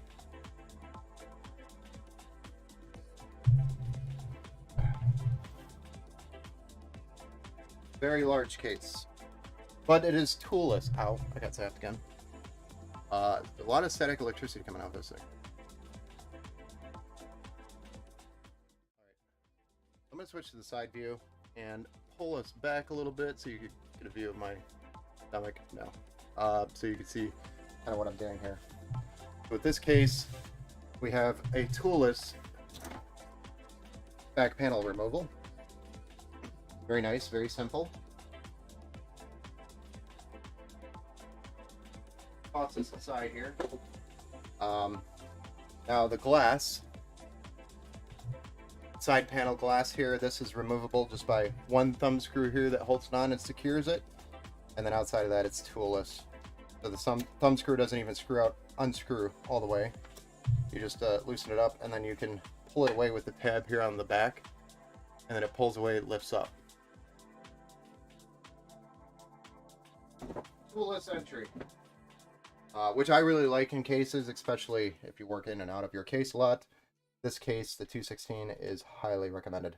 Now to get the top off, because we are top mounting this AIO, it's just the couple of screws here at the top, and then it pulls back. The two screws here, one here, and then it pulls back towards the back of the PC, and then it lifts right up. Very simple. So that makes it super easy to clean that if you ever need to clean the top panel here. Also, same thing with the front. We're not going to be replacing these fans, I don't think.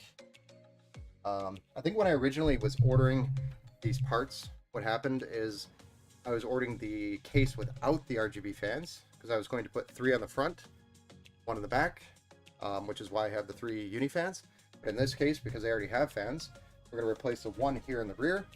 And I'm going to try to do push-pull, maybe, on the radiator, depending on if we have the space or not. I don't think there's going to be enough clearance.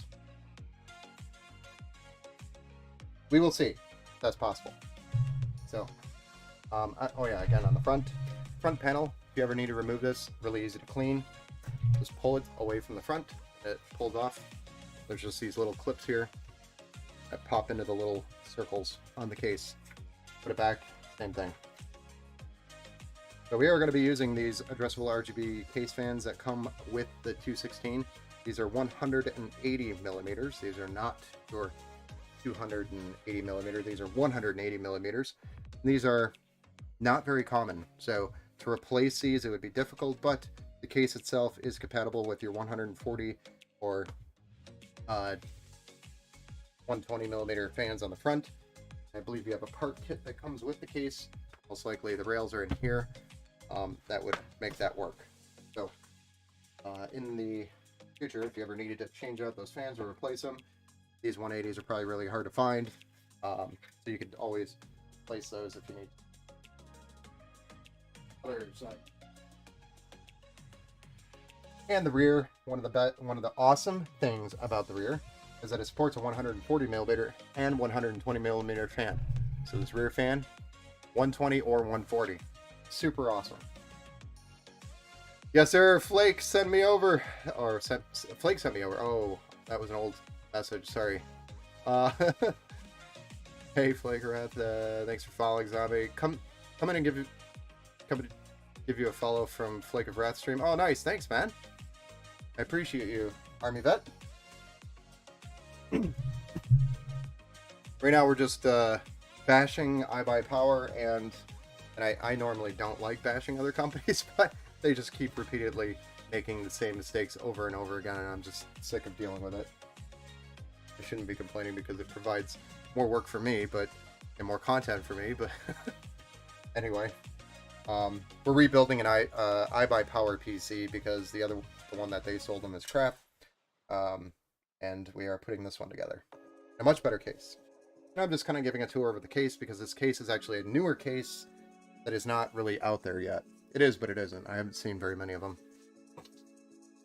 It's probably been out, I think, a couple months.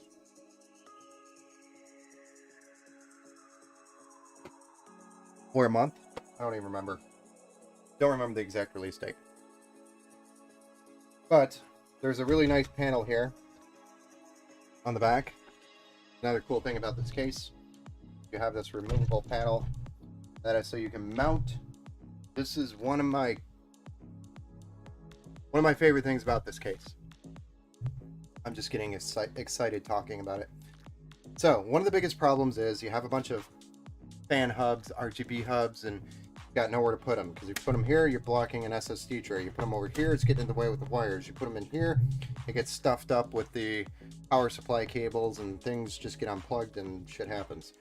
So this beautiful piece of metal right here covers the hole that you would normally use to access the back of the motherboard, which is where the socket would be. Then you could then cover up that hole with this nice piece of metal, which would be for your fan hubs that you could stick to. Then you have a place or home for all your fan hubs. But this one also does come with a really nice fan RGB hub up here at the top, which is super awesome and convenient, by the way.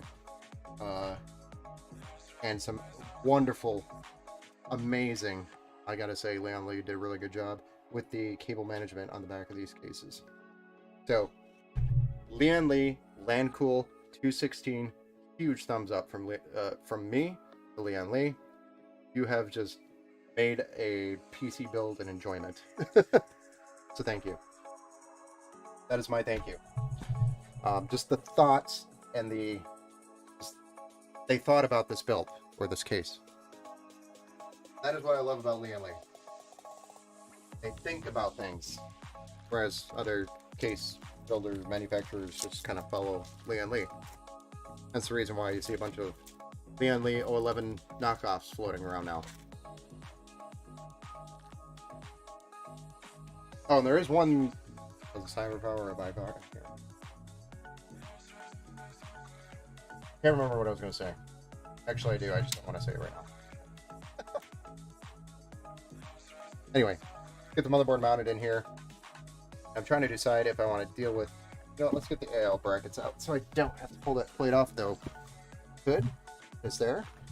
But I'm going to try to do everything I can outside of the case.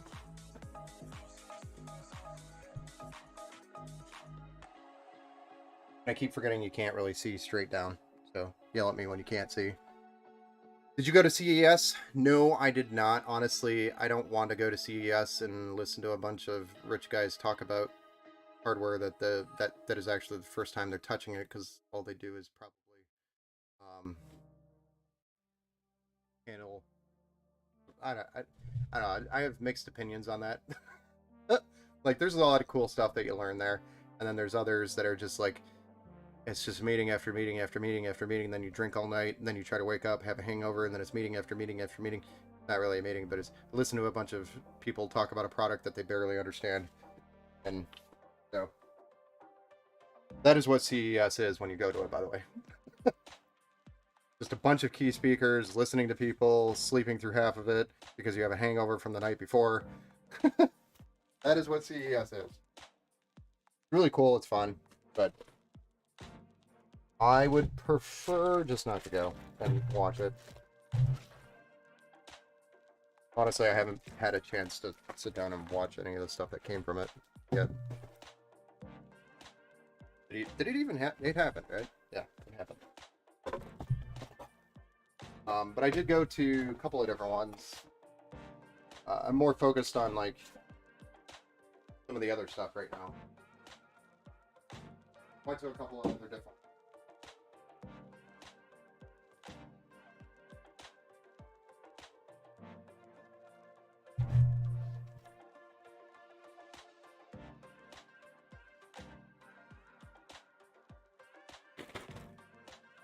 All they know, apparently, the scalpers had the right idea regarding the price. That's helpful.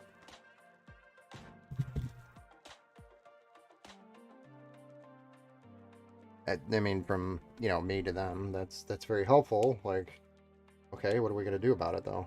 We're gonna just keep selling shit the same?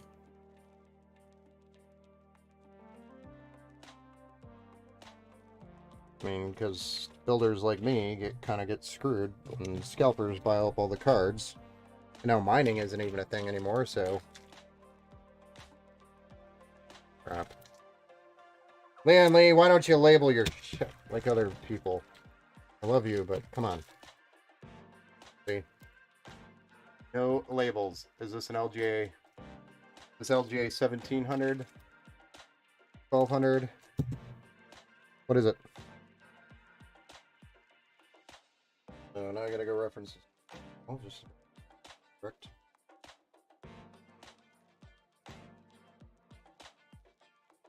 Fine threaded M3 black. 1700. Fine threaded. That's what I thought this one was when I was holding.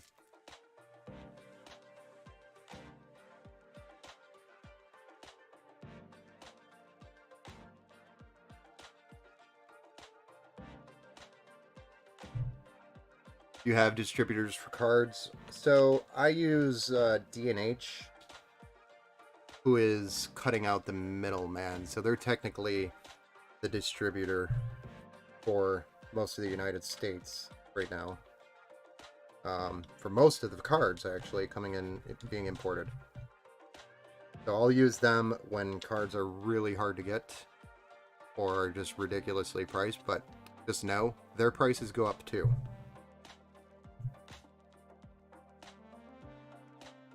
So it's not like I get it for cheaper when everybody else gets it more expensive retail. Prices go up everywhere.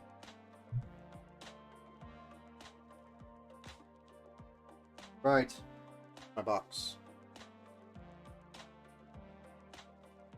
So another cool thing brought to you by Leon Lee and its quality and focus for the customer is you get this really nice hardware kit that comes with a nice plastic case with all your screws.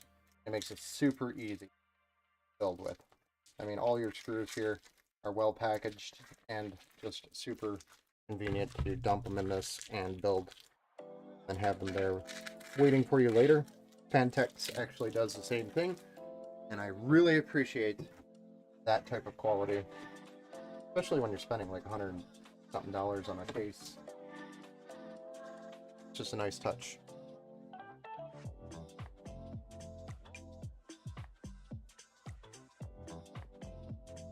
So to answer your question, distributors for cards, I'm very limited when it comes to distribution because I am a smaller guy, and so deals like, for example, back when EVGA was producing and shipping cards, they were very exclusive as to who they were shipping to. So yes, they sold and shipped to D&H, for example, but D&H would only sell to registered resellers for EVGA, period. And you could only become one if you are on the books with EVGA. So EVGA was super tight about that, but other companies like Gigabyte, and same thing also actually, same thing with the NVIDIA reference cards, they were the same thing, same issue. I couldn't really get a lot of those. But Gigabyte, MSI, others, Zotac, they're all very well available. So with D&H, same thing with AMD cards, like the reference model, very hard to get through distributors unless you were a certified reseller through AMD. So yeah, it just makes it very difficult to kind of be. I'm in that like awkward stage where I'm getting big enough where I need to start getting more access to bulk ordering, but also at the same time, I may not always have that volume there to sustain a relationship or an account, because there's minimums and things that you have to start looking at. It's a game that you have to play. I'm not a big fan of it. So, but I do try to focus on always getting the best price possible. And I probably could definitely help my margin if I got better pricing on parts. But really hoping to focus more on the content than being like a cookie cutter PC build. So I really want to stay with more of a custom approach and more just personal custom approach rather than becoming. I definitely don't want to become a cookie cutter builder organization company thing. Whatever you want to call it. System integrator. Definitely not my goal.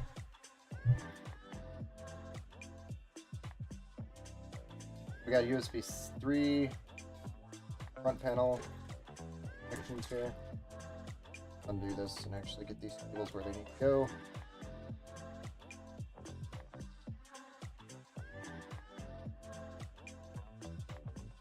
I think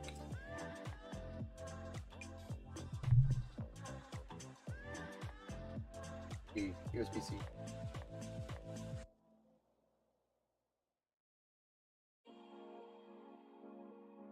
Our HD audio. There. Our front panel.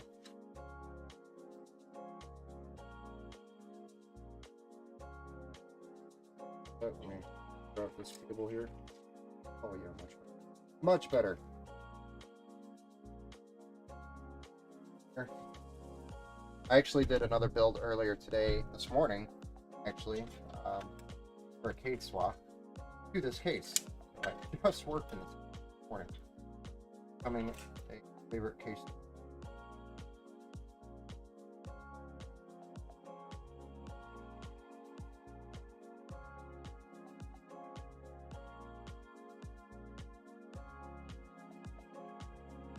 So with this hub, you have a PWM and addressable RGB connection here that comes off of it that syncs to your motherboard, so the hub not running on its own, doing its own thing. It's actually managed by your motherboard, which is super awesome. Couldn't find it.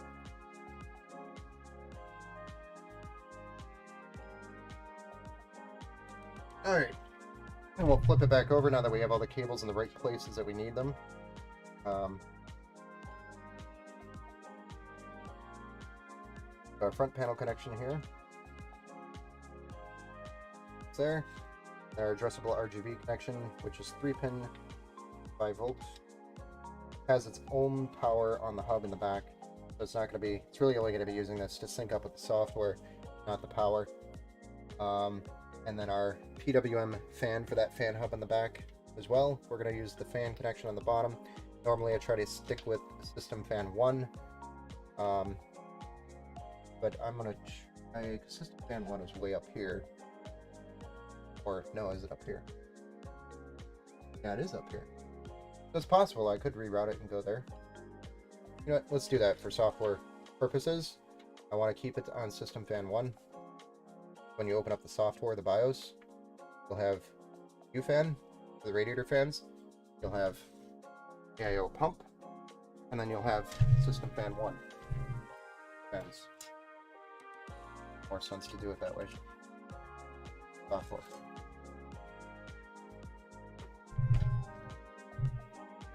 Do you ever do product reviews or tutorials? So personally, I have done a couple. If you look on my YouTube channel, I have one for Bits Power. They asked me to do a review on their fans. And that's the style of review I could do. I could probably do a way better review. It's just they didn't give me a lot of time to do it. So, but yeah, I want to actually do more of those, honestly. That is one thing I do want to do more of.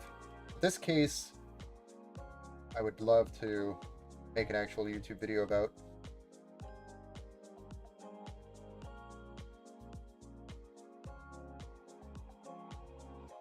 A review / tutorial. And I guess tutorials, I'm constantly doing tutorials while I'm live. So, I don't know. I guess I didn't do like specific tutorials.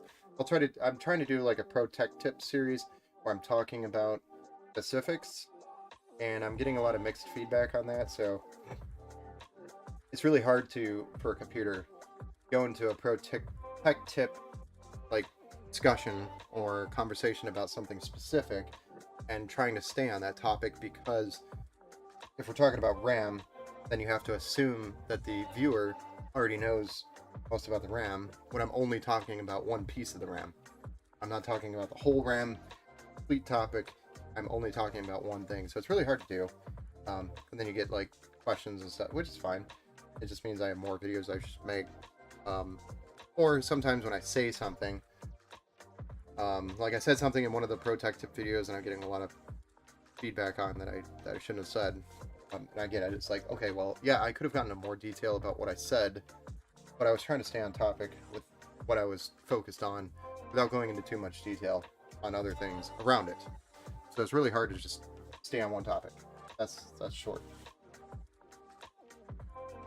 But it is nice to do those type of videos because you can sit there and record and then take your time editing, and, you know, not live, recorded, and you can edit it out. So slide this over, and we're going to do cables on the front, so that means, or the tubes on the front, thank God.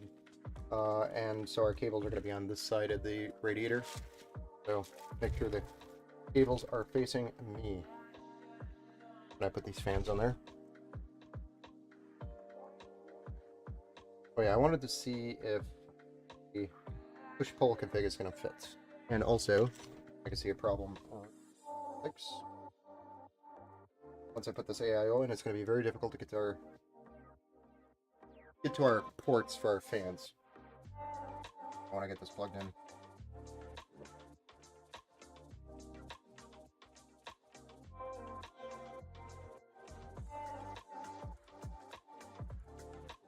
I just don't want to have a fun time trying to plug this in. And probably should do the same with our connections, power connections here on the top.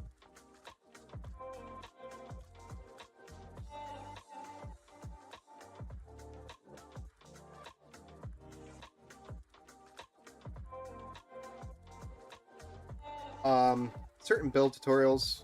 Oh yeah, I suppose I meant individual videos about tutorials. I wanted to look into the wiring and setup of the Corsair RGB product, and there was only like 2 videos. That is because Corsair, and I will repeat this over and over again until Corsair fixes this, makes it so freaking obnoxiously difficult to understand. Like, once you understand it, it's like understanding a second language. Or another language, at least. Especially if you already speak multiple. But the Corsair RGB methods are just stupid. It's go take a look at like Deepcool, or like the Deepcool FC series, or even the Lian Li's, and the way they do it simplifies it to the point where anybody that doesn't want to like have a complicated wiring setup, go with Lian Li. Don't even bother with Corsair. It's pretty, and they have cool software, but it's so confusing for especially new people, new builders. You know, if you've never built a PC before, that would be like, what the fuck? What do I do with all this?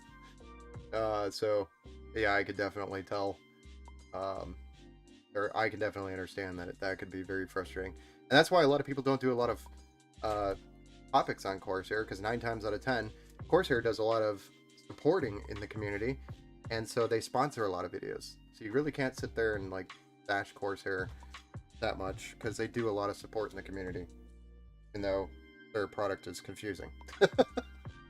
So they're a great product, just very confusing wiring. Or can be, and it's really not. It's just there's so many wires to plug in. It's really not confusing, but it is. There's just a large quantity, which makes it feel confusing. That makes sense.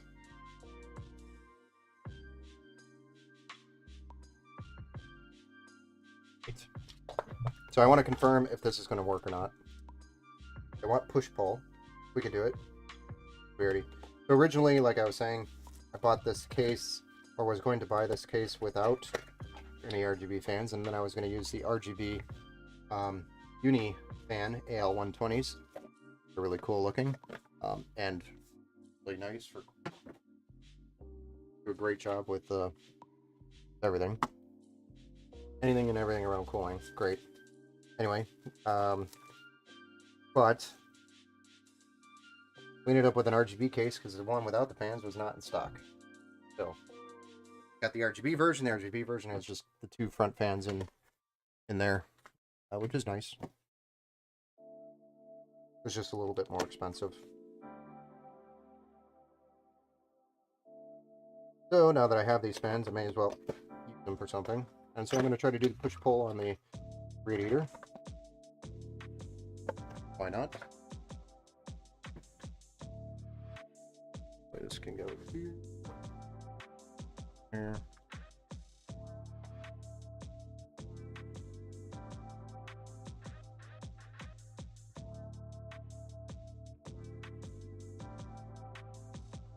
That covered the exact details I was looking to learn.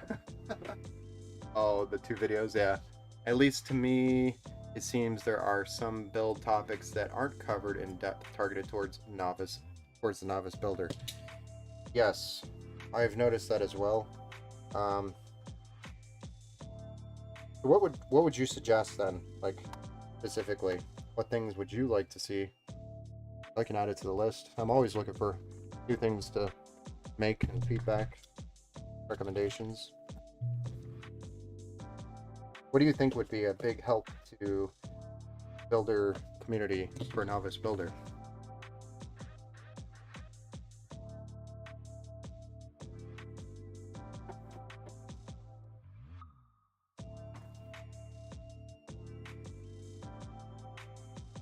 What would be helpful?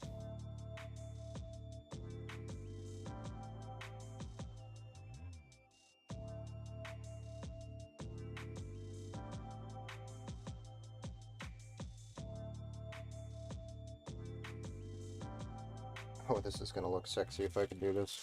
If I can pull this black fans, white fans in the black case off, it's gonna look the light.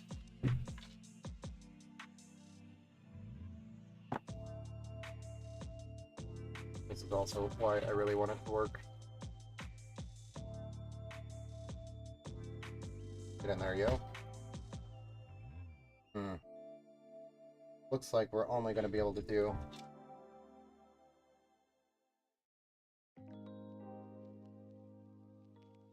really only going to be able to do the one. Maybe.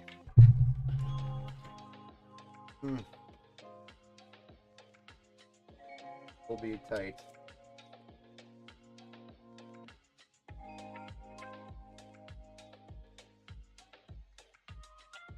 Give me a fan. Let me shove a fan in there.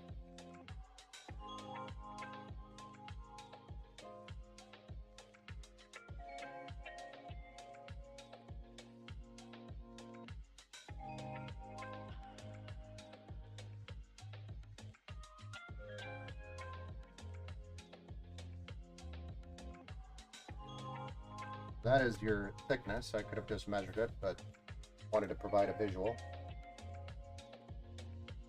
We'll be hovering well over all that, and also getting in the way of our 140 millimeter fan, which I may be able to. No, I can't.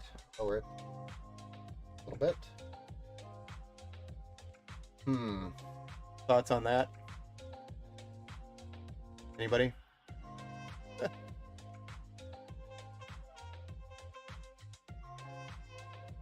Definitely looks badass though, but I think I'm gonna just go without the white fans. Keep the uni fans. The uni.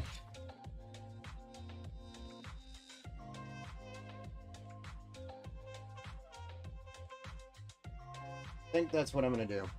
Just not enough space in there to push pull. So nope, the future push pull, not great.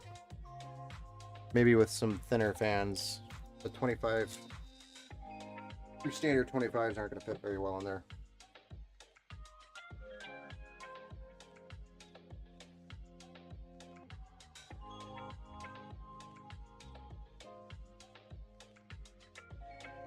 This connection here, which is the cables, these are all daisy chained by connecting them like so. So this is literally one piece holding it.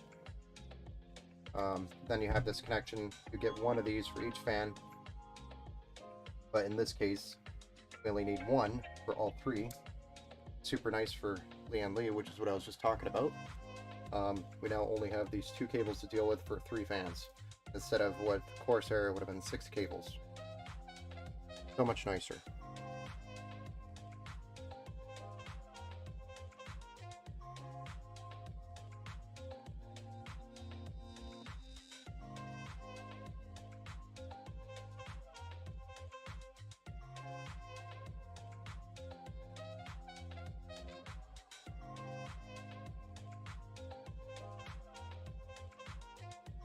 Like how to select power supply intended for some GPU wattage spikes on higher end cards, even like fail to post troubleshooting basics and common error codes. How to mount the right and left sides. Mount the right and left. What do you mean by that? If you want to go into more detail on that, I don't know what you mean by mount the right and left sides. Not too in-depth, but create situations that new builders might encounter and be a bit stumped as to the source of the issue. Then common troubleshooting steps to resolve. Uni fans are super slick, yes. They are slick. So I get what you're saying. The unique situation is what you're looking for, not just the standard, here's how you build a PC. Yeah, if you follow my stream enough, you'll actually see that I run into a lot of different issues live on stream. Then I do my troubleshooting steps here live on stream, so people can see what I'm doing, learn from them. I already do that, just not in a video that's searchable. So recording something is what you're saying, put it out there. Definitely down to do that, especially if somebody gets value from it.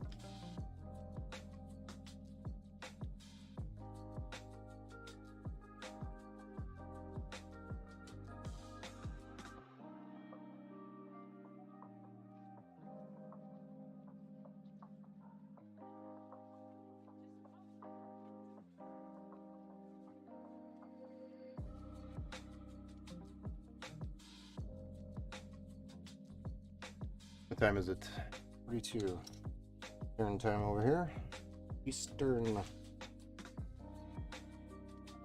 Yeah, I take value in that. Definitely will keep that in mind and think about putting some ideas together. Especially if somebody gets value out of it. That is why I do it, mostly.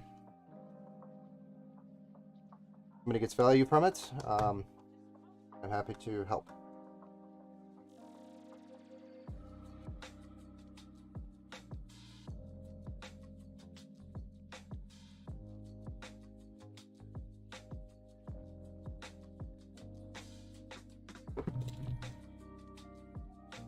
Right there, I intentionally checked everything, made sure everything fit before I went in and went balls to the wall, plugging everything in.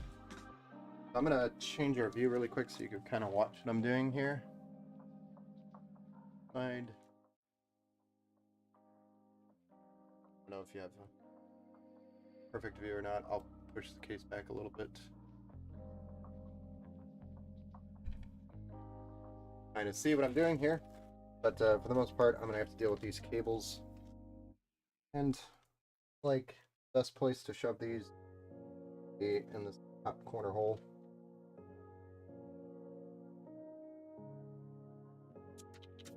Where I wish I had a set of hands.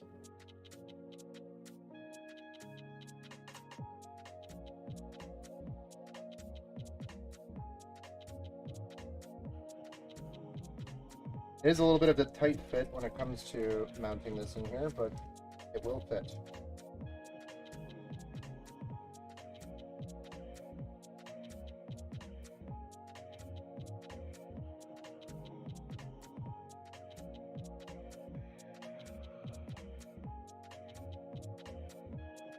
Should have had my screwdriver and screws better prepared.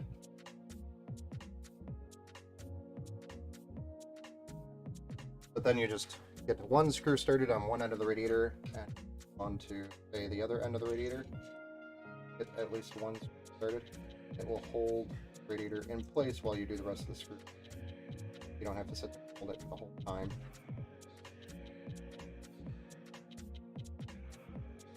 But it's in place, it's secure, it's not going anywhere.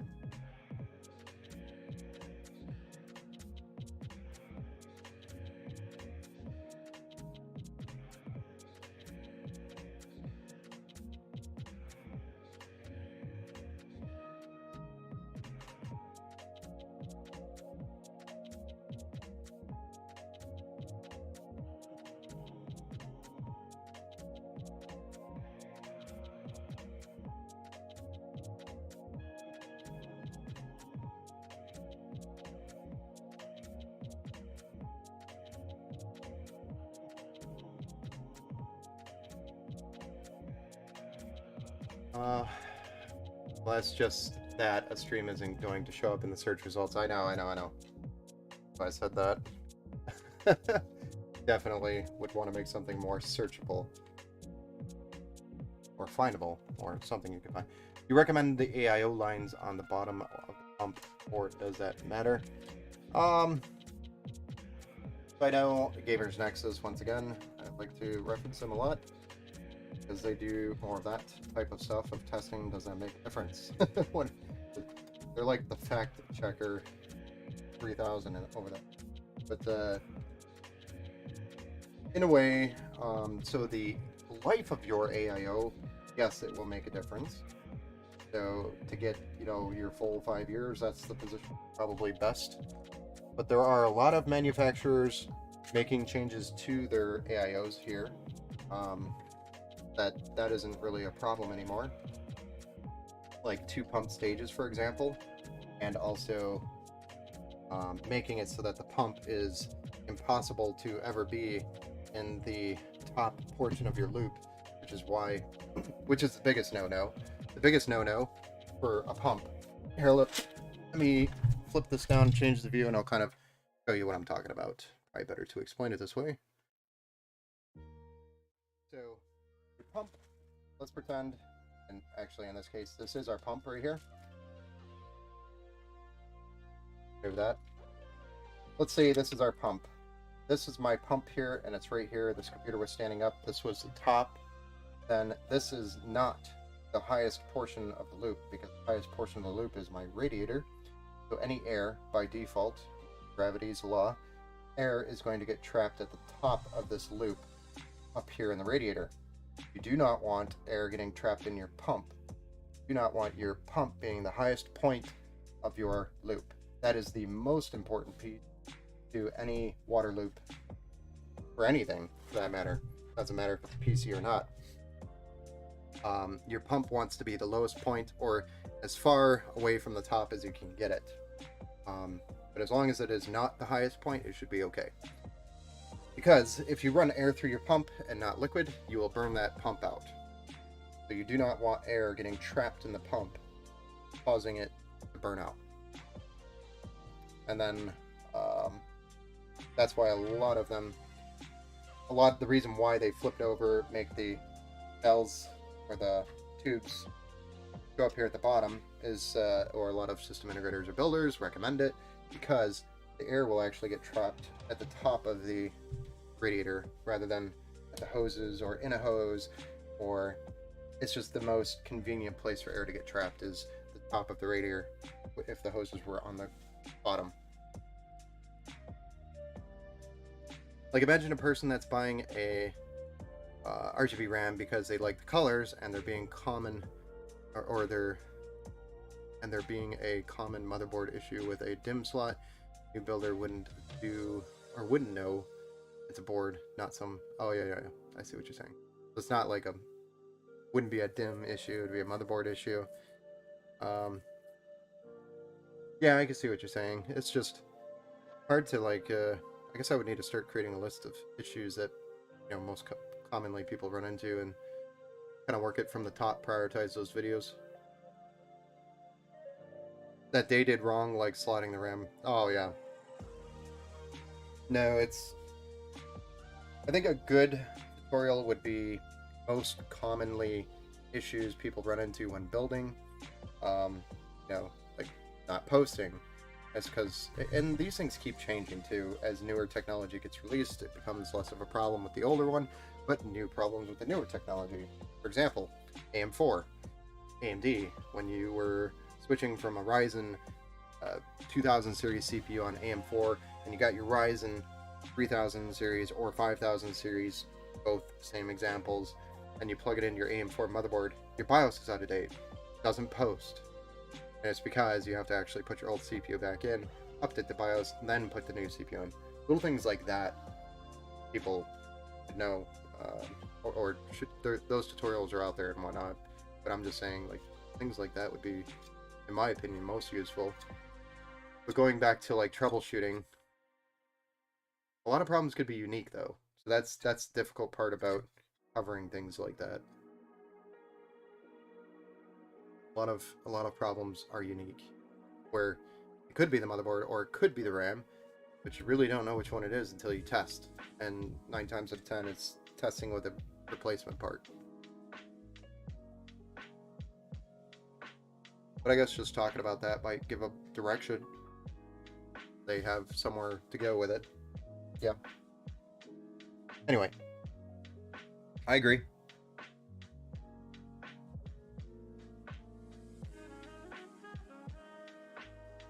Okay, so for the RGB not working, the RGB isn't working on a slot. It could be a problem that the slot's just not working, or it could be RGB software, or it could be the BIOS firmware needs to be upgraded on the BIOS to support the new RAM. Could be software related, but I see what you're saying. Definitely something I could invest in doing. And like I said, if it helps somebody, I'm more than happy to do it.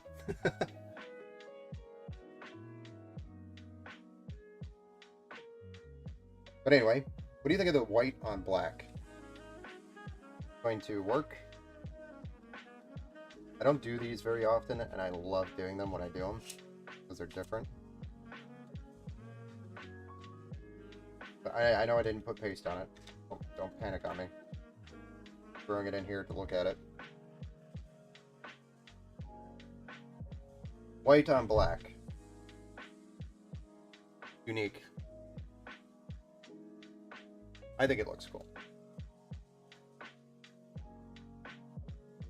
Also, don't ever forget that boy off. Especially on custom open loop. I've done that once.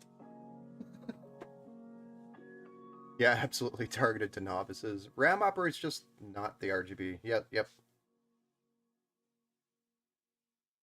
RAM operates just not the RGB.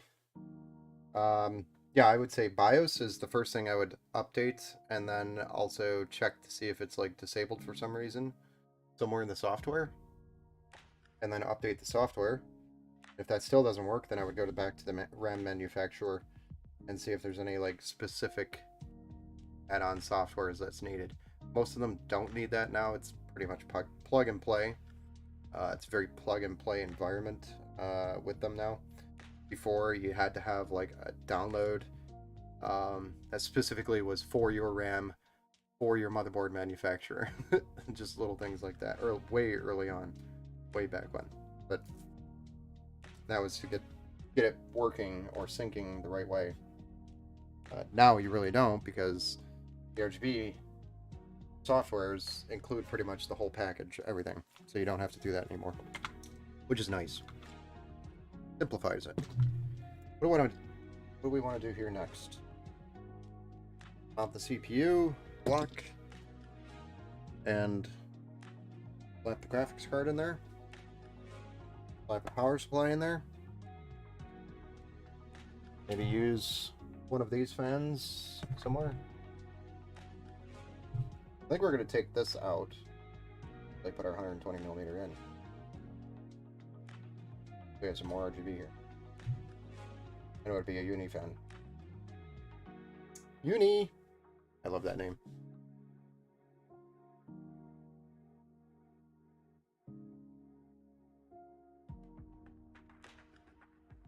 But it's the board, not the RAM stick. I see.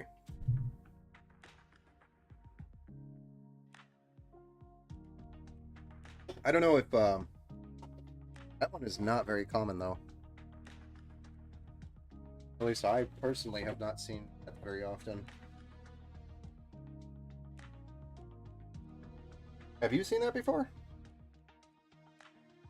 Like I spent a lot of time on forums and like Facebook build groups. I don't remember seeing that one very often.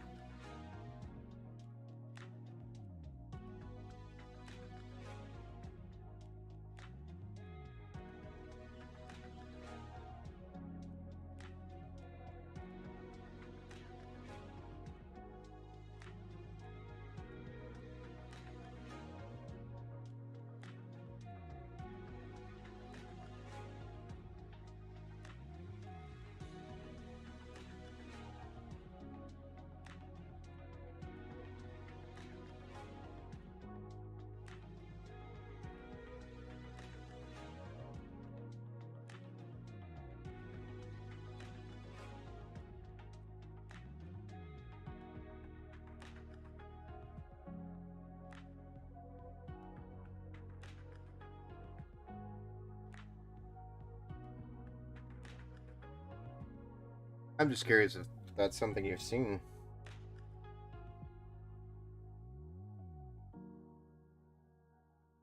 If your motherboard's just going like that, that's a sign that it was probably a bad board to begin with. Or you bought a used board and it has a bad slot.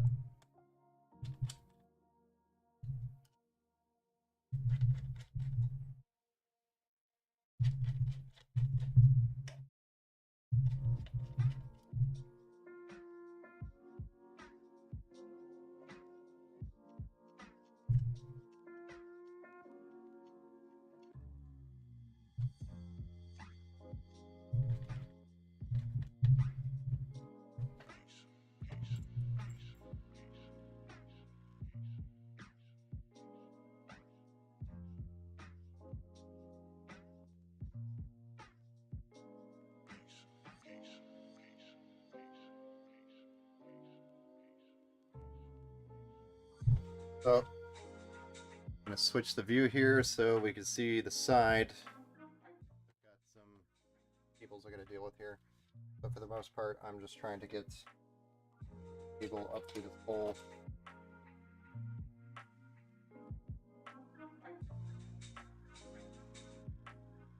You've never heard of that issue yourself, Noah? Yeah. I haven't either.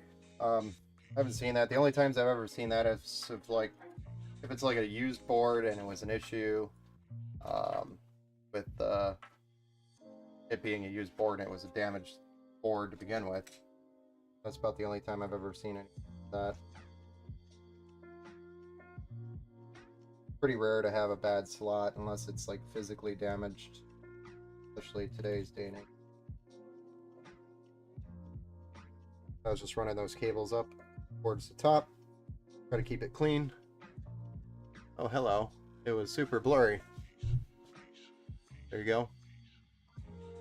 Super clean.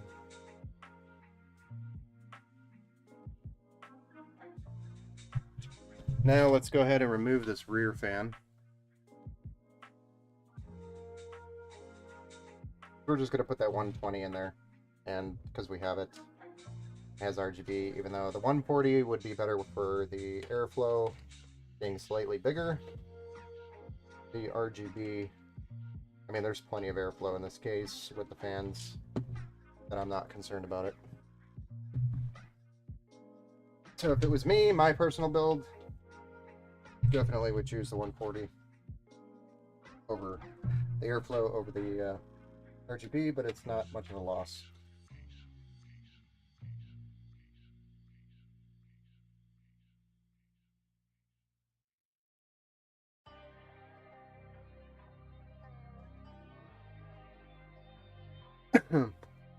My first instinct would it be to change the RAM slots? Yes. That too. Yep. Something like that. Yeah, definitely. Hardware swapping / trying different slots.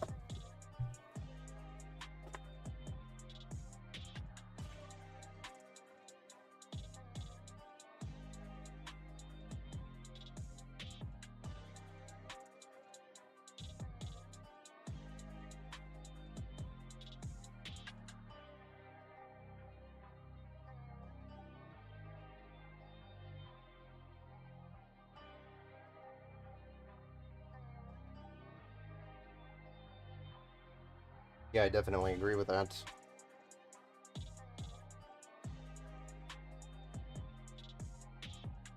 So this is our single Uni AL120 we're going to be using. We're going to be putting it on the back here. We've already removed the 140. Need to mount this bad boy on the cables here. We do also have some fan options on the bottom of the case, so that is also an option.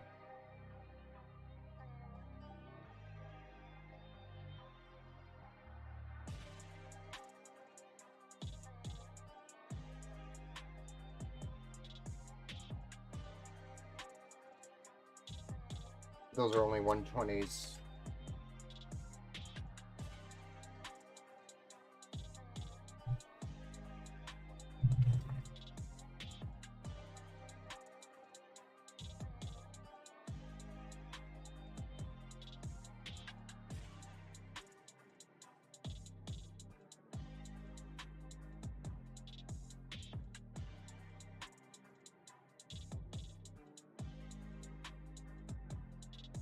The one thing I would like to see out of cases and manufacturers is more support, which means obviously a bigger case, but more support for a 420mm AIO.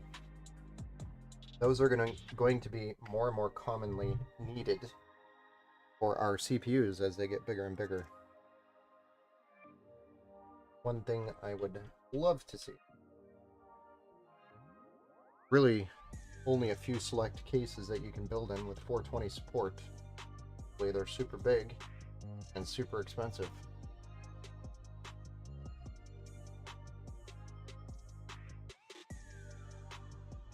And the 420 that I would highly recommend is the Arctic Freezer 120 millimeter. There we go. White on black looks kind of cool.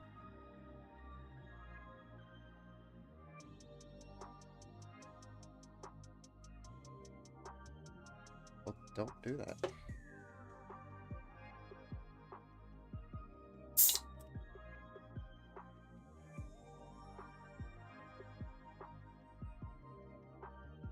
All right, so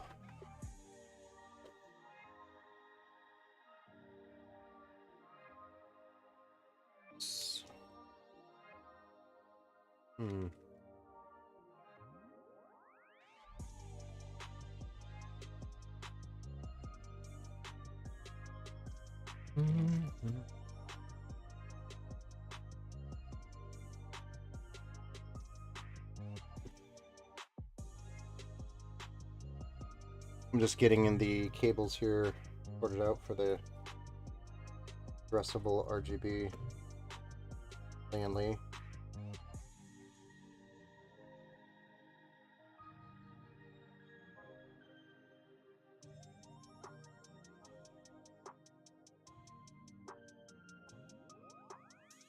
We might have to go grab one of the Lian Li wire kits I have here.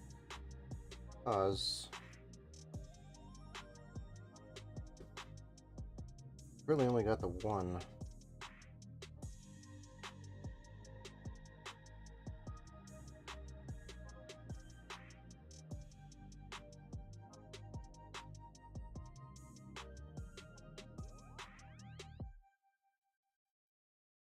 I need more. So, give me one moment. I'm gonna go look for this kit real quick. Hang tight.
So this is what I needed here.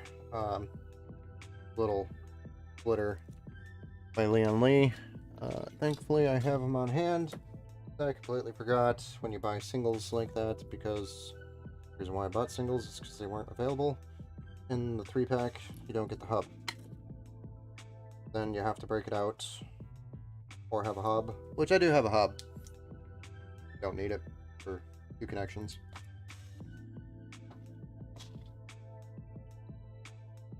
Do.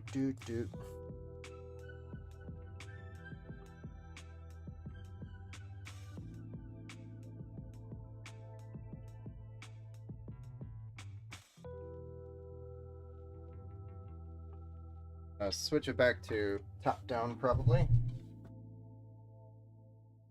Probably I am.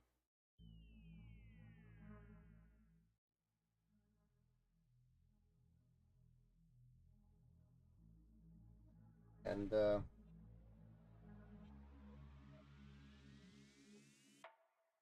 connection is running on the hub. Already in here.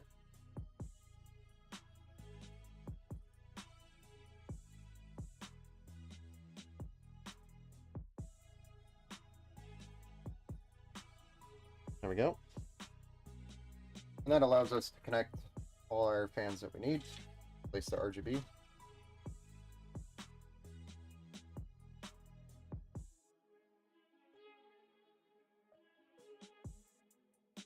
Actually, we splitter because we're. I was kind of thinking, still doing those back of my mind. No problemo. Need that chain though, but we don't need that for the.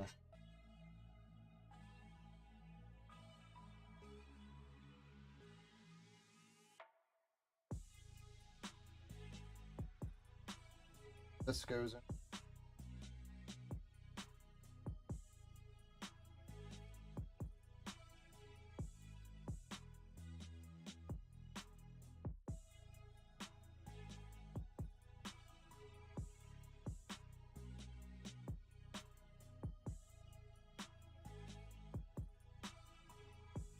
Run that over here.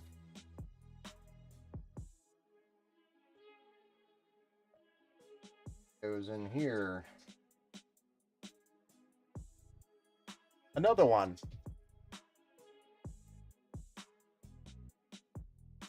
And then this is just going to go into our CPU header. I'm going to unplug that splitter that we put in there earlier because we don't need it. We're running the 3 fans off the single connection anyway. Doesn't make sense to have the extra splitter cable in there now. But that was back when we were planning to do 6 fans. Now we're not.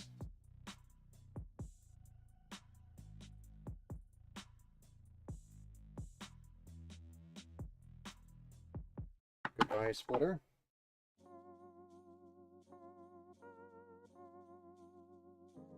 No single.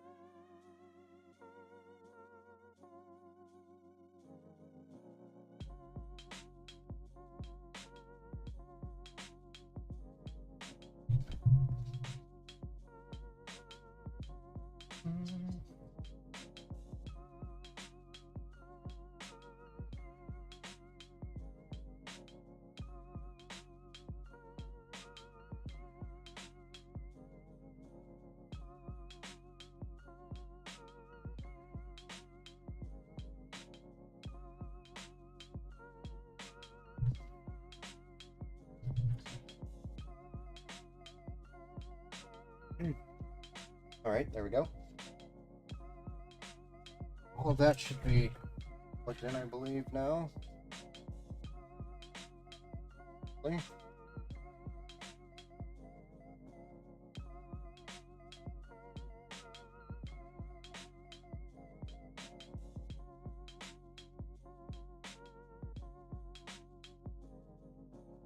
Take a moment to up some of these cables so that they stay where they belong.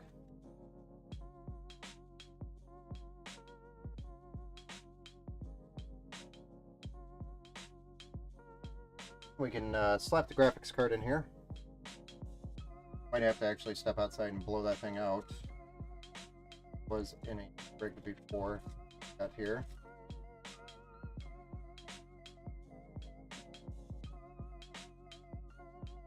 That before the stream. So y'all might be standing here. Just a moment. Let me see how bad it is.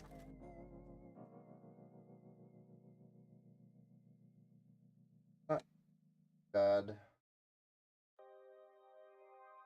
Let me go give this a quick blow. You can see a little bit of dust on the ends of the fans there, so let's try to clean that up a little bit. Let me just step outside for a minute. I'm gonna blow this out. I'll be right back.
Not too much of a difference, but there was a little bit of dust we were able to get out of there. But this is a RTX 2080 Super.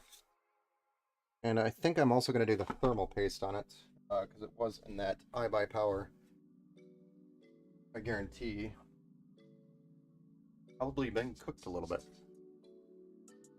If anybody has not seen this before, you're doing the paste, and I don't know if I have any pads on hand. Pads. Hoping we don't. Usually I'm not a big fan of reusing pads, but I think I have any on hand.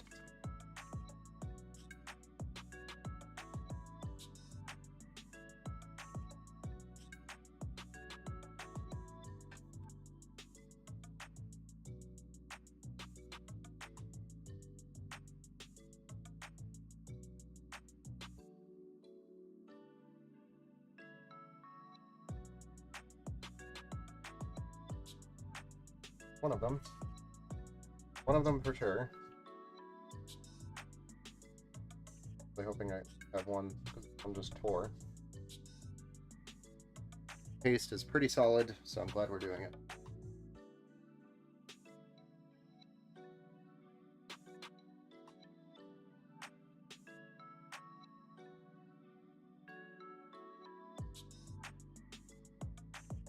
Alcohol and good. Moved everything, and I can't find half of my stuff. What? I have no idea where it is.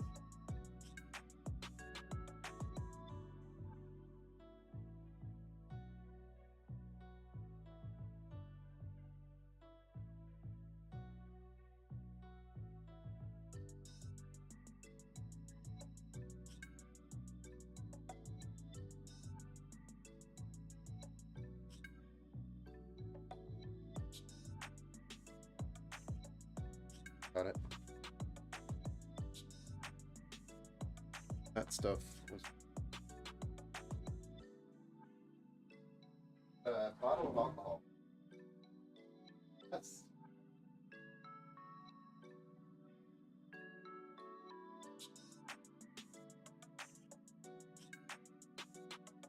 got it. The alcohol. Hey, Agent Smith, what's up, man? Thanks for stopping in. But you could see, you can actually see how bad this thing was probably cooking. The thermal paste is just a solid at this point. So I'm glad we're doing it, but we're gonna have to clean some of this up. We're gonna have to replace that pad, this pad. We should replace all the pads, damn it.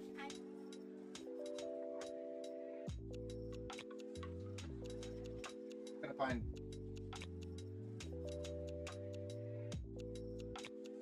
Don't know how much I have left here.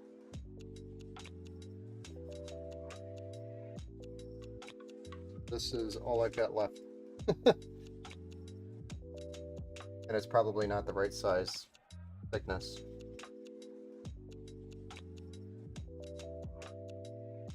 So it'll have to work.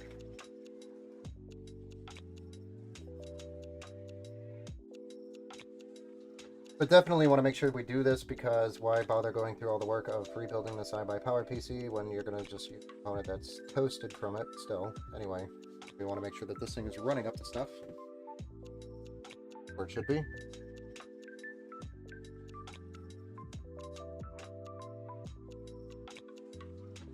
going to start by removing all of them.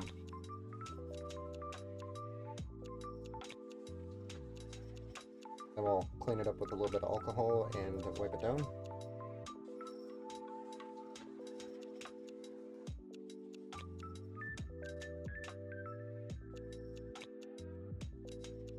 Might just leave that one.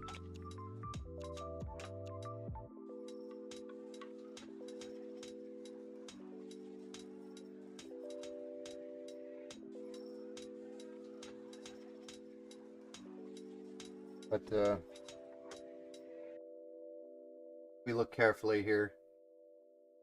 If the camera lets me, You'll see lots of residue on these memory, lots of residue here on the power stages. So we definitely need to clean that all up before you put any new pads on, because you don't want any debris or dirt or anything that's going to cause a pocket of air on this thing. So before I start doing that, I'm just going to finish cleaning up the paste off this heatsink, which is literally baked into this thing. It's ridiculous.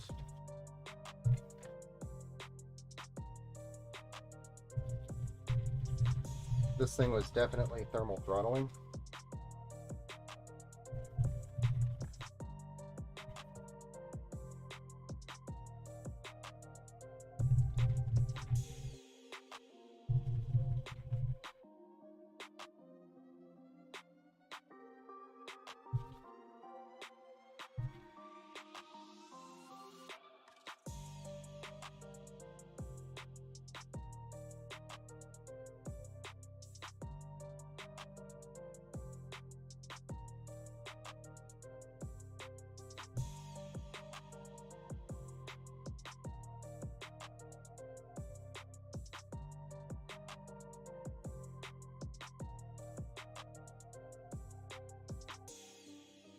Worried I'm not going to have enough.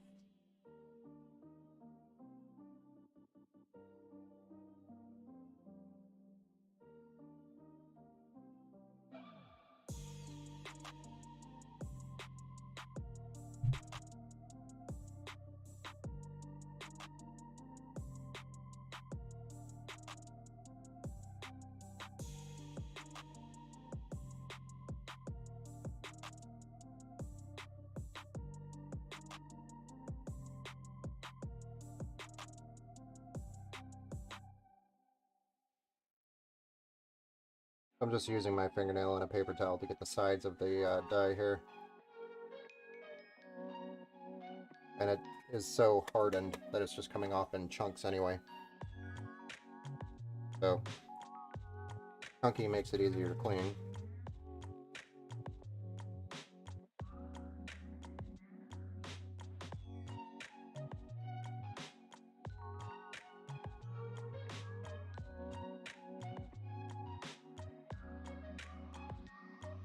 I'm going to go over this with a Q-tip and some alcohol. Again, we don't really want any debris in there. We can avoid it. This one does not have any alcohol on it. I'm just using it to get the big chunks off.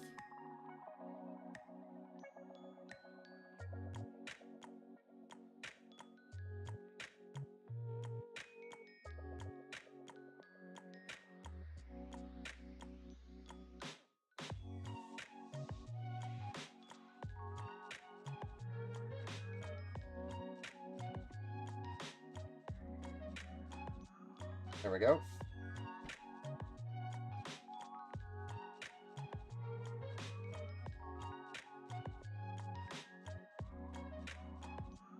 Need canned air again.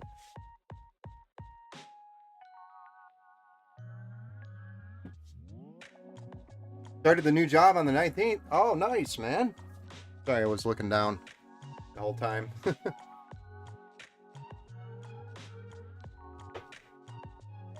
That's awesome, man. Congratulations.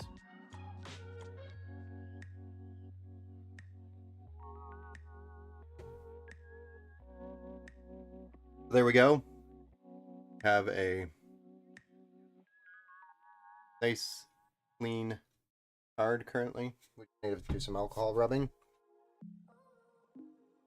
Then we should be ready to apply some of this thermal pad on there.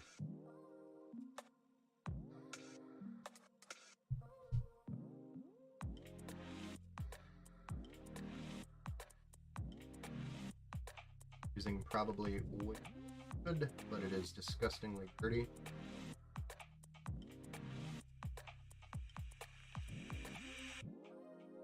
Dry cotton.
So just to give you an idea, thing is disgusting. That's why we're doing this.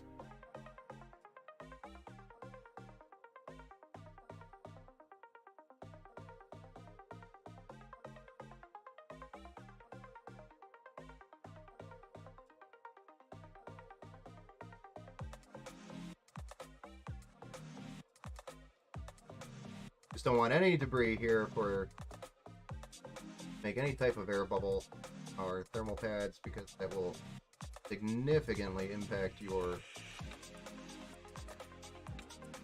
So if you're ever doing this, take the time and the effort off.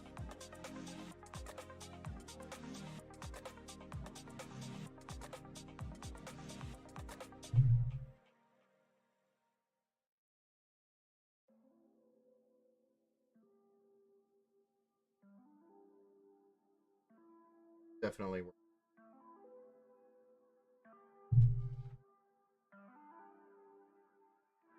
So much cleaner.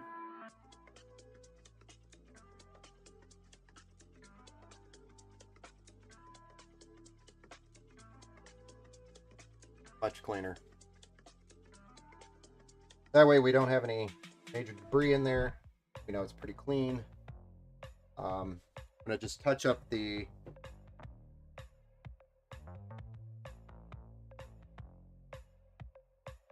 heatsink. Seems pretty good.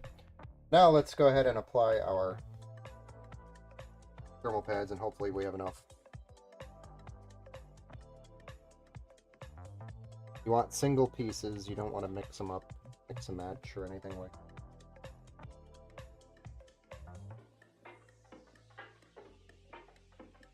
Avoid it.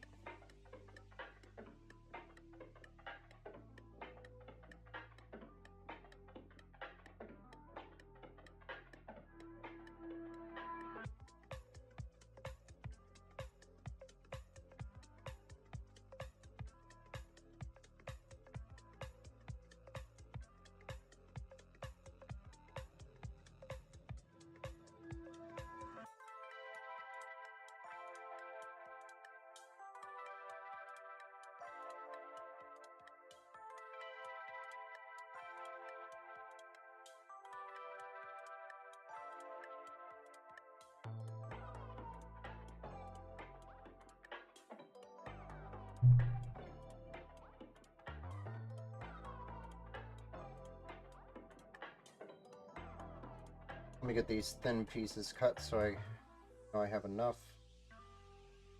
If not, I can cover it a little.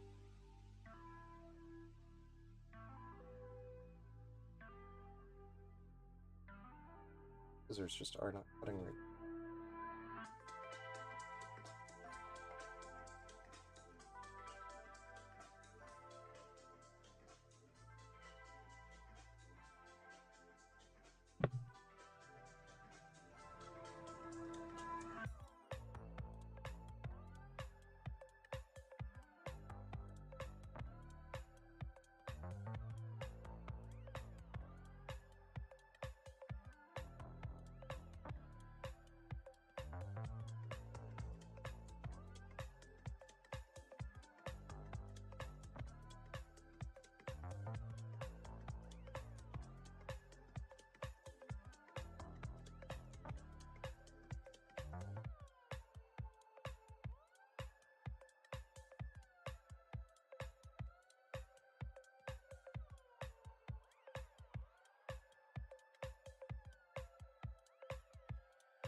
Sorry, this is normally a tedious job that I don't normally do live on stream. So this is just putting pads on card. Not that exciting, right? Some people might find it entertaining. People may not.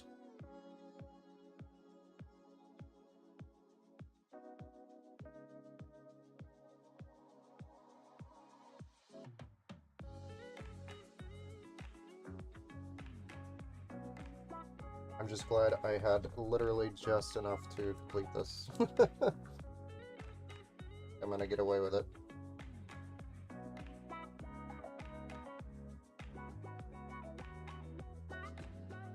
Trim this up a little bit.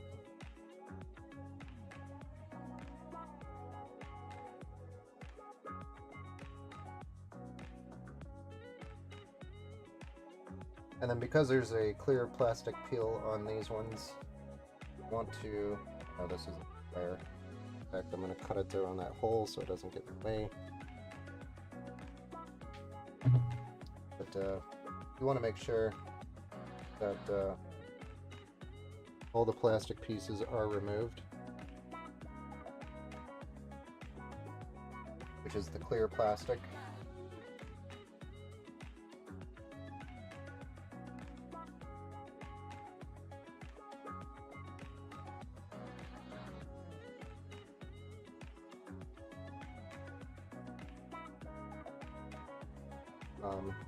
Clear plastic that is normally on one of the sides.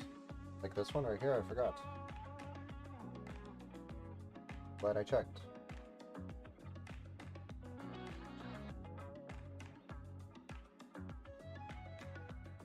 There we go.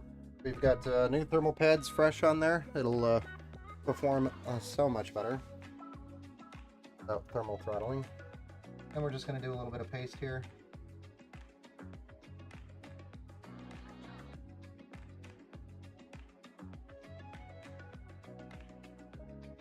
Just give it a nice fresh touch. And then it flips over back onto its home.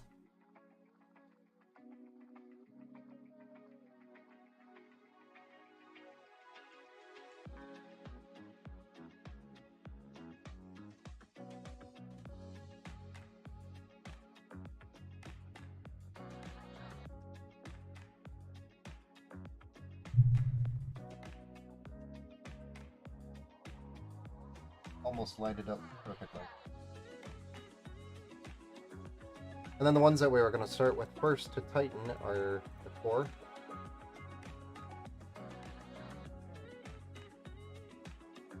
We're going to get a bite on one of them, and then a bite diagonally across from the other end, and same with the other two. Total of 4. Just enough to get a bite. We are using thicker pads than what we used, or what was previously being used. Again, I didn't quite have the perfect pads for this situation, but it'll work nonetheless, and it'll work 1,000 times better than what was in there previously.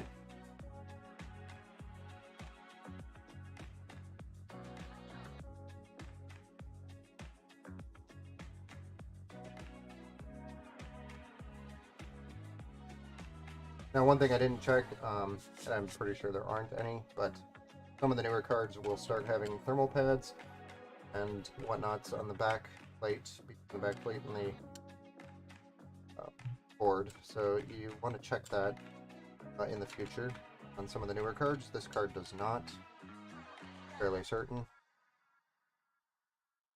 But again, especially bigger cards, we'll have them in the future here on some of these newer cards.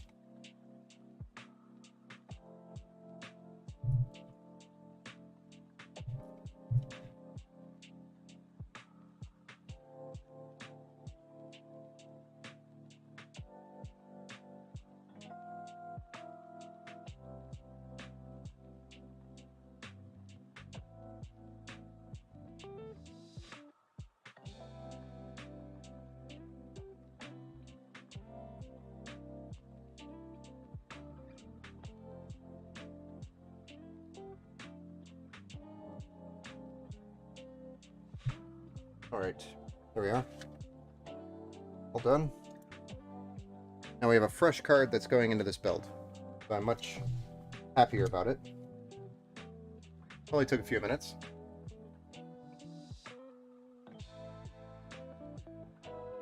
Probably could have done a little bit better job there.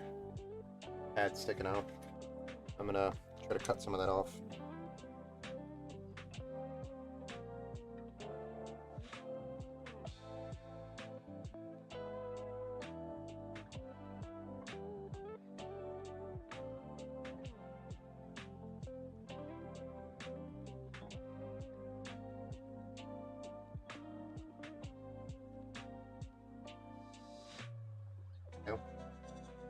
much cleaner.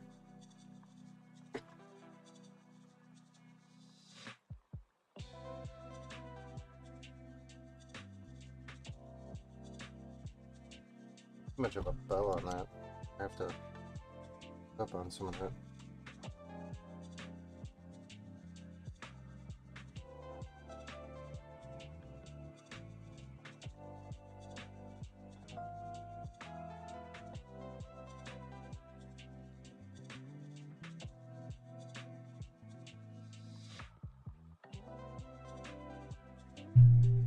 Alright, so let's get this card mounted.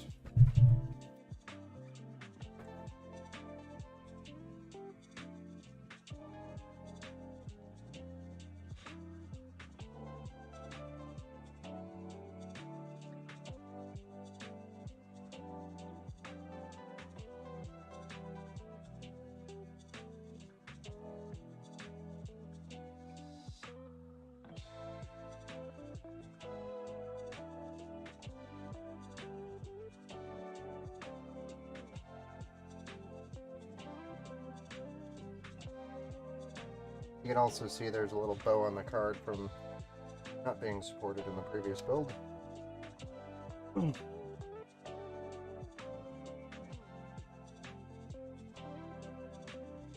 if there's anything we could do there for that.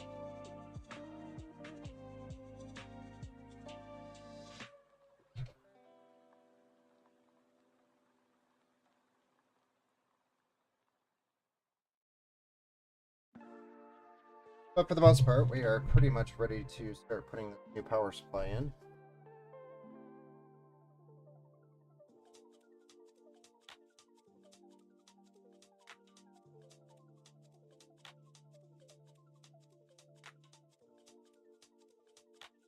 So let's spin her around and get you guys on a side view here.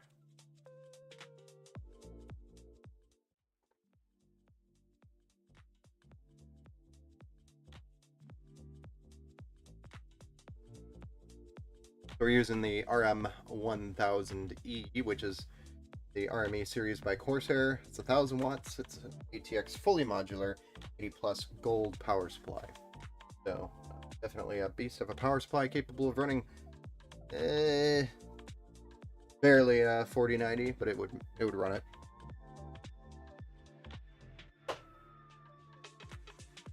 .4090s I like to go with like 1300 watts just to have the extra overhead of anything extra inside the case. So if you have a lot of storage or if you have a lot of extra components in the case that are using power, you don't really have a concern at a 1300 watt or 1200 watt, for that matter, that you're capping out. Especially with today's CPUs drawing as much power as they are now. Well,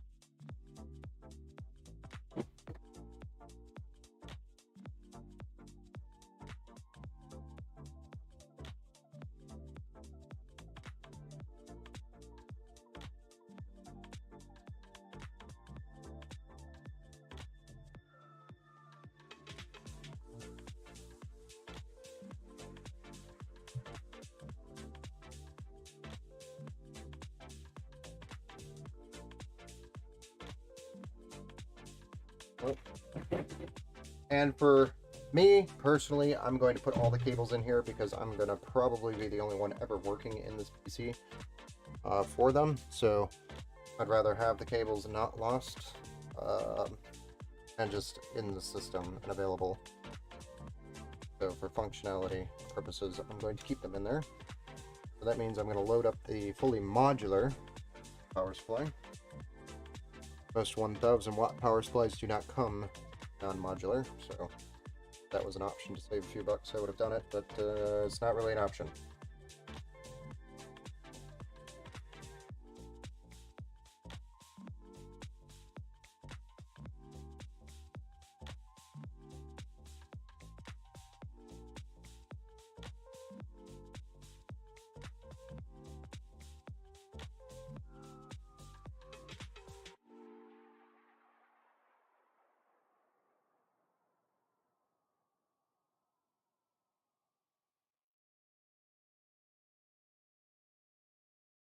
So here I was commenting on the power supply and twist ties earlier.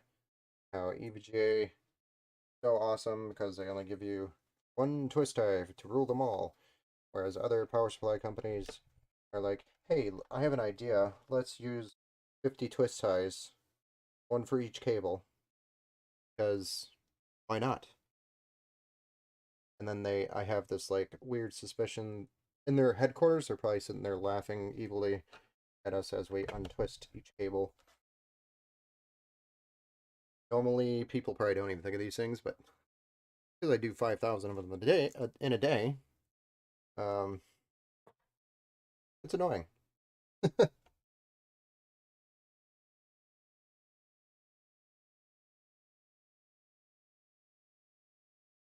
Cut back on the twist ties, people, please.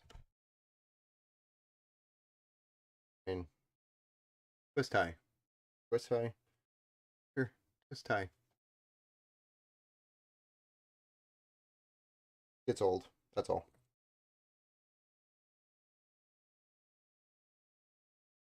Need to find out what happened to the music. Music just cut out. We either hit the end of the list or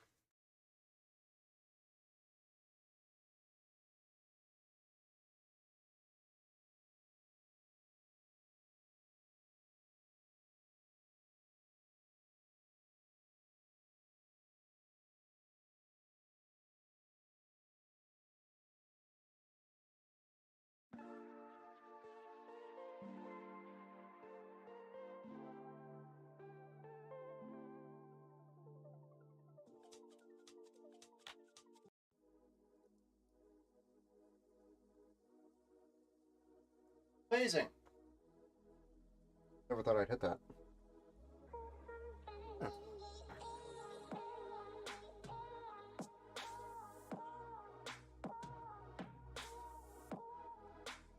Very interesting. Last one. Thank you, Lord.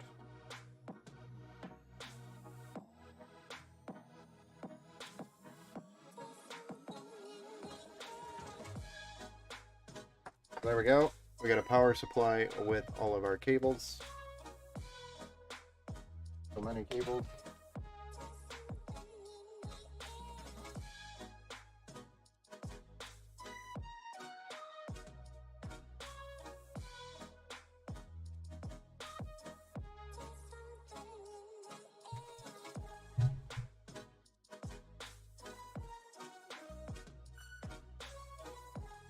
A very tight fit in here with the cables already down there. I'm fighting with it just a little bit. But it's okay, we got it.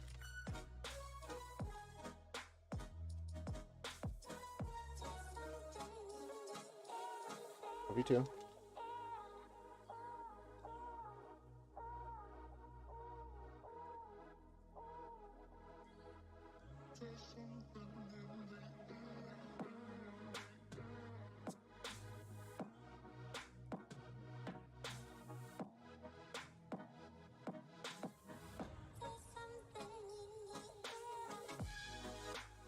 We are almost there across the finish line. Fire this thing up and see what an iBuyPower rebuild looks like. Out of that iBuyPower is that graphics card. Or either thinking about using the storage, I'm not sure yet.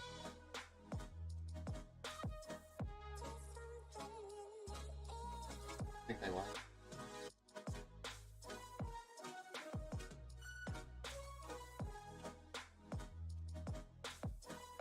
But yeah.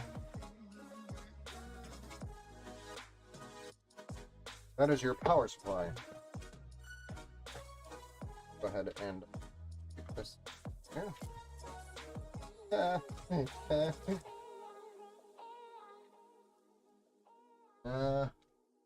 Pick these things up here.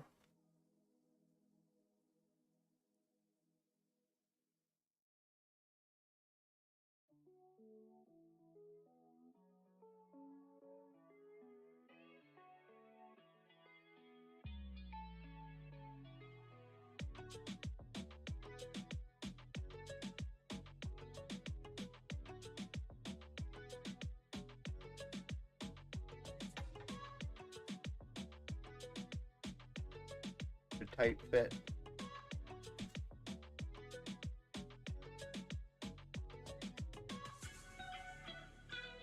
Then we've got two cables here for the GPU,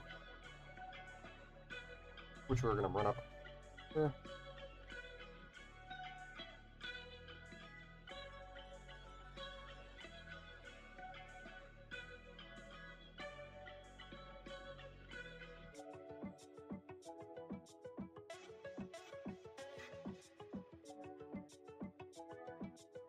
And then the rest of this crap is mostly not going to be used.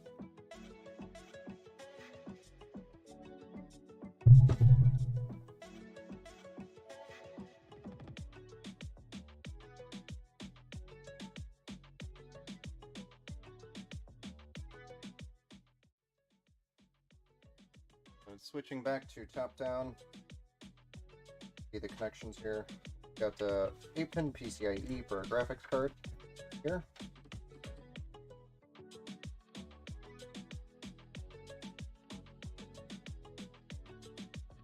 And then a 6-pin PCIe for our graphics card.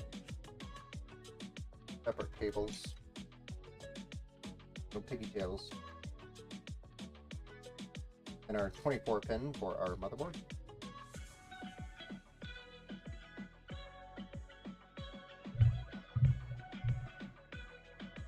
And two 8-pin options for the CPU.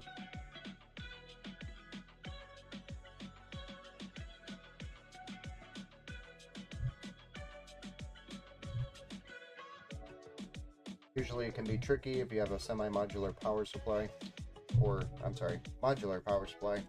Usually it's best before you put the cooler in here to try to get these pin connections in and done before you put the cooler in.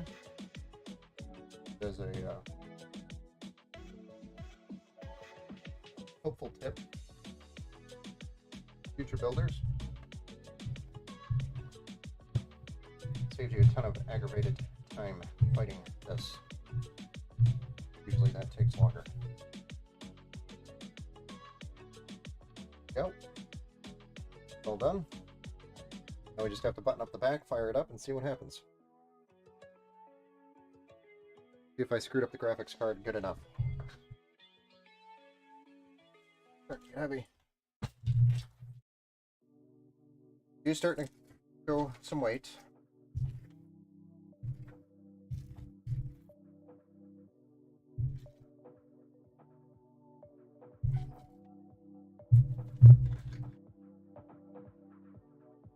I was going to try to clean this up a little bit up here. Well,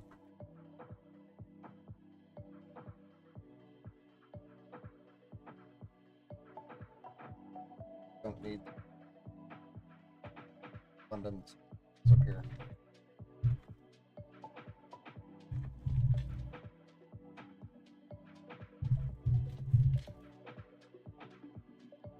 You can send some of this down the channel here and save some space up here. It's just a matter of getting it to turn this 90 degrees. Get into the slots. That's the challenge.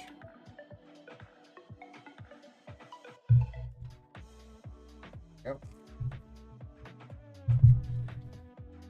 Then we could just buy this here. All these are the addressable RGB for the Lian Li. Not really touching a ton of times.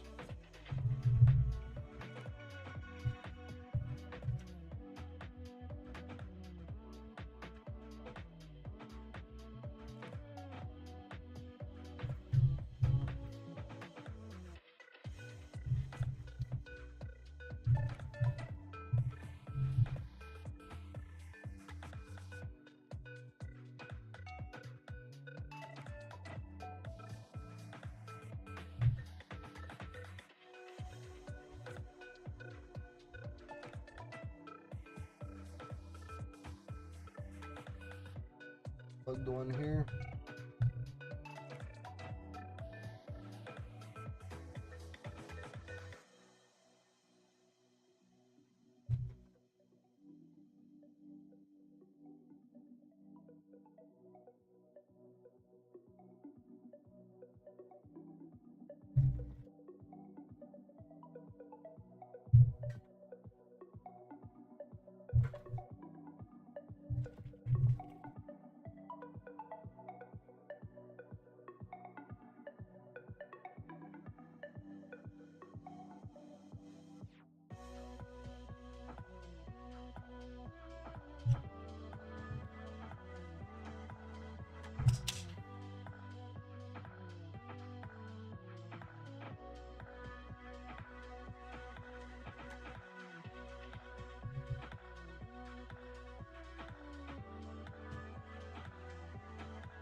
Alright, now really all we have is one SATA connection to plug in here.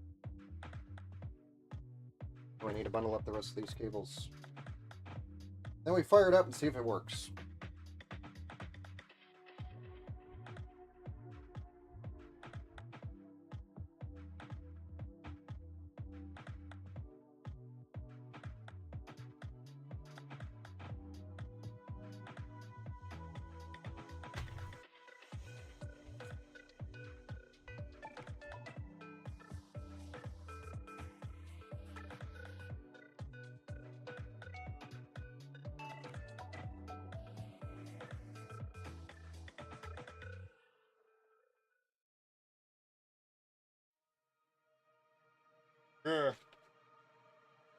That is my snippers.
Getting heavy.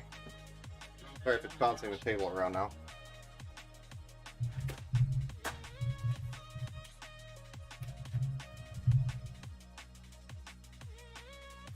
We are almost ready to fire this bad boy up.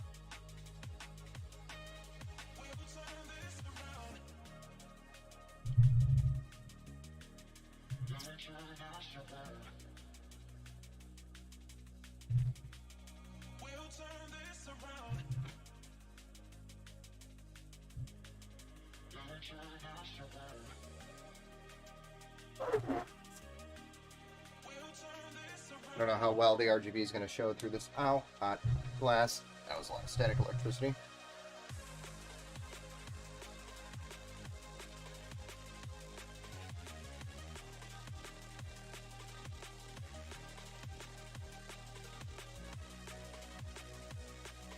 wasn't hot, it was just shocking.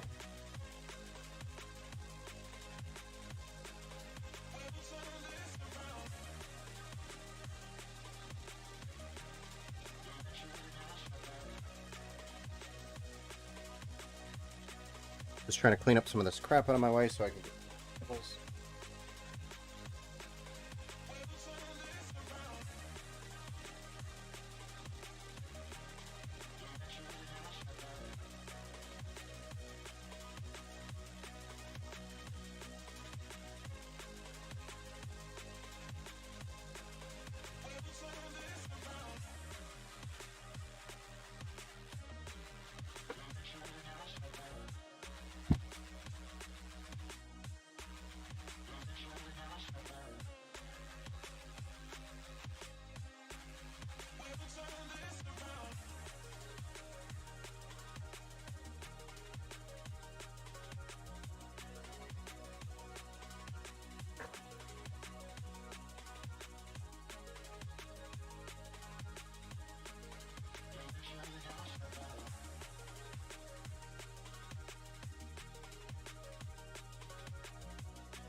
Alright, plugging it in.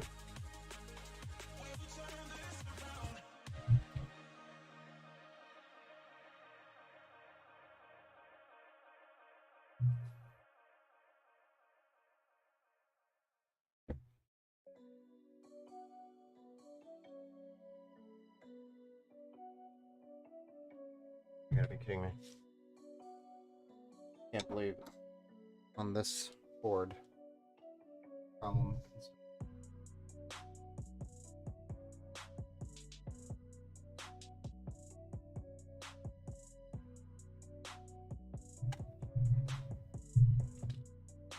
Rookie mistake there. That's all.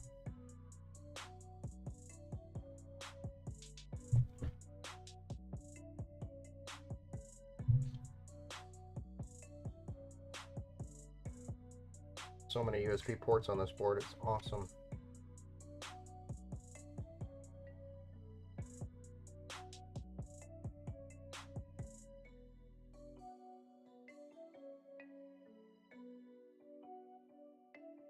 And our HDMI connection. All right.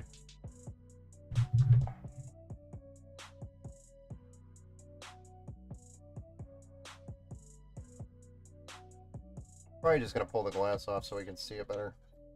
A lot of light reflecting there, but got one of these off.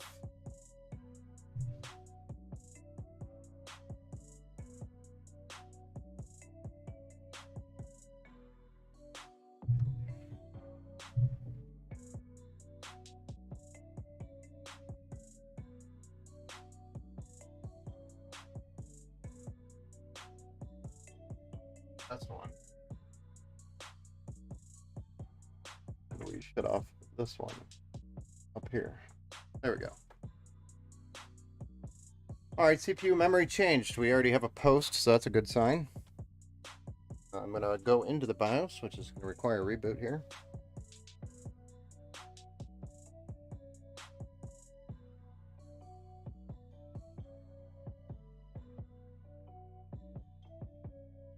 Those front fans are going.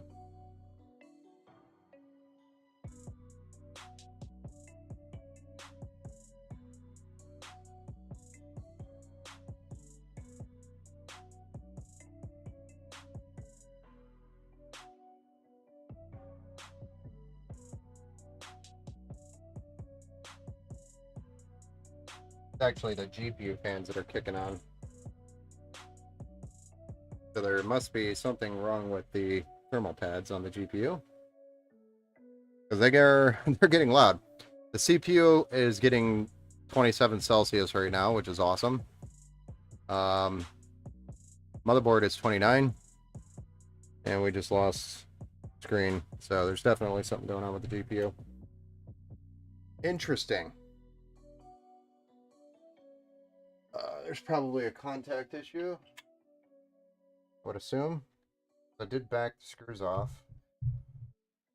Probably the thickness of those pads that are causing the problem. I already know it is. I was kind of concerned about that. I thought it would be okay. We're gonna have to tighten that down a little bit. And I don't like doing that because it puts a little bit of a bend on the board. But we'll tighten that down. Obviously, did not like running looser.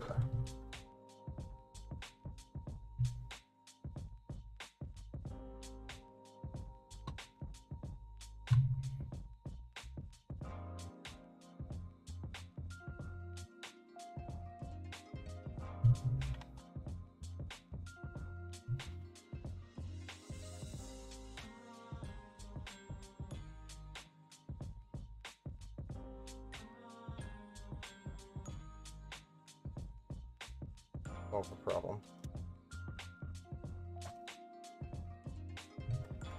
Ultimately, what would solve the problem is the correct thermal pads. I might order and do, since we're looking to get this PC done today. Picked up tomorrow.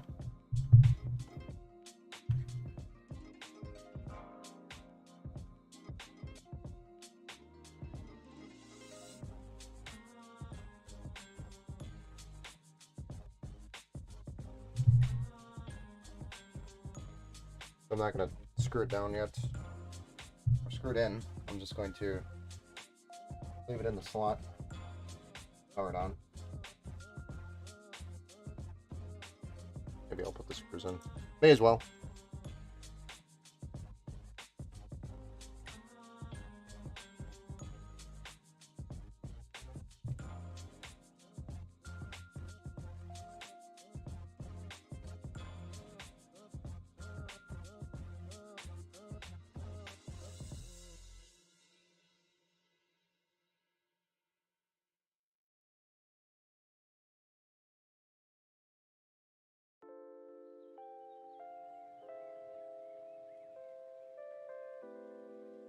Oh, I see what the problem is.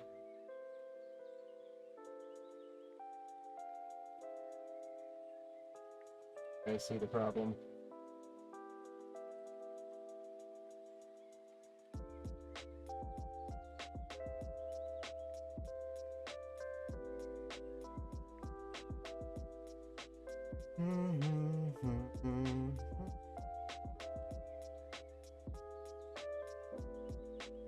Possibly what the problem is.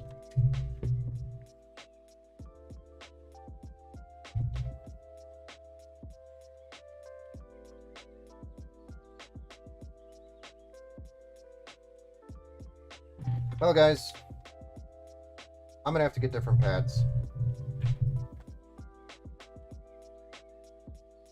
Because this card does not like the thick pads. Not working. Usually I can get away with it. But it is just all sorts of problems.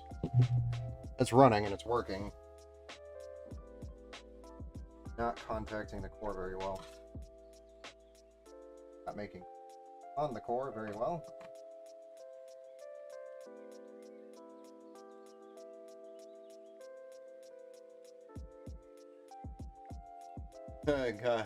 Got Thermaltake RAM stuck at customs since January 3rd. Any experience with this before?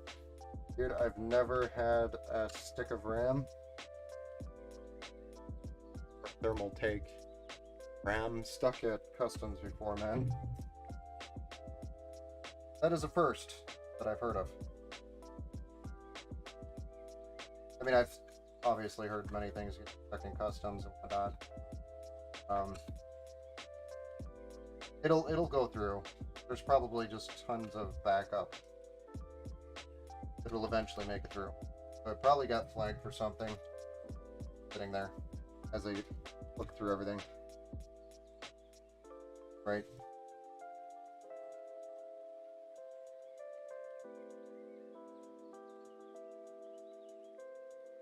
So that's definitely the problem right here. Our thermal paste is not, our core not being pushed down far enough because of the thickness of our pads. See here, even so, thermal paste barely made any pressure.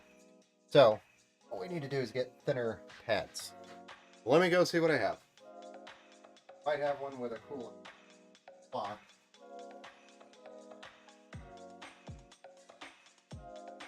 Coming.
Okay. Hope that solves our problem. So they add not used, but I mean it's on a block that I was going to use. Never installed it. Then it's package. Use it. Got to hold with that.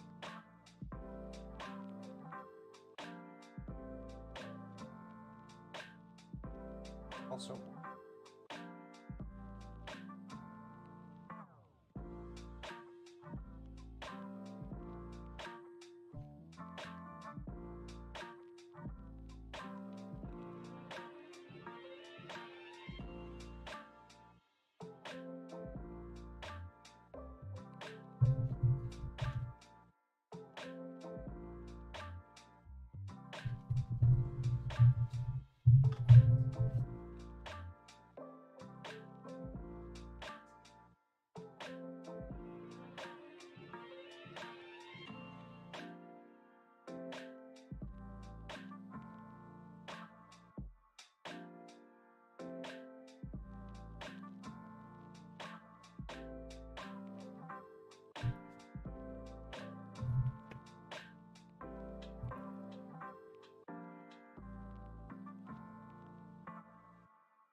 There are actually thermal pads on the back of this plate, just FYI.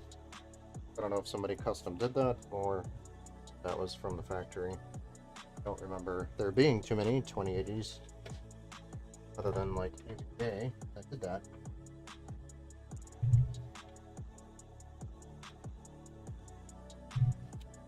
Oh, damn.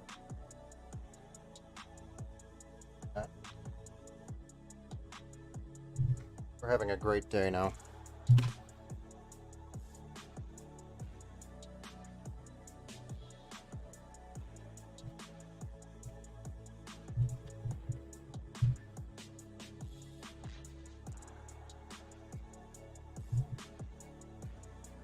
But we're almost there again. This should take care of that problem. The contact for the thermal paste should be complete. Shouldn't have tried to force that. Like that.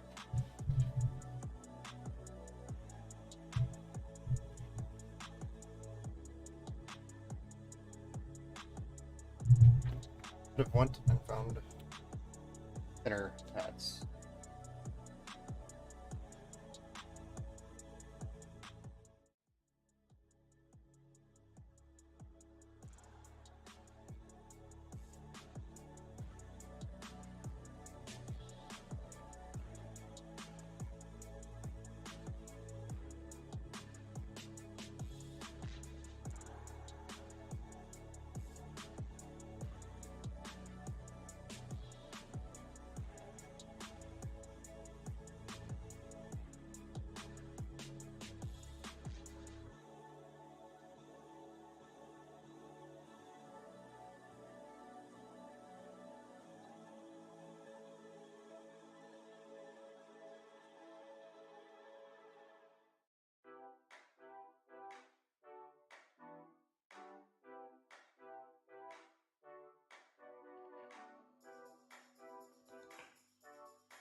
There you have it.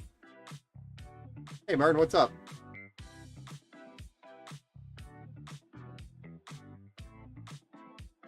Hey, go figure.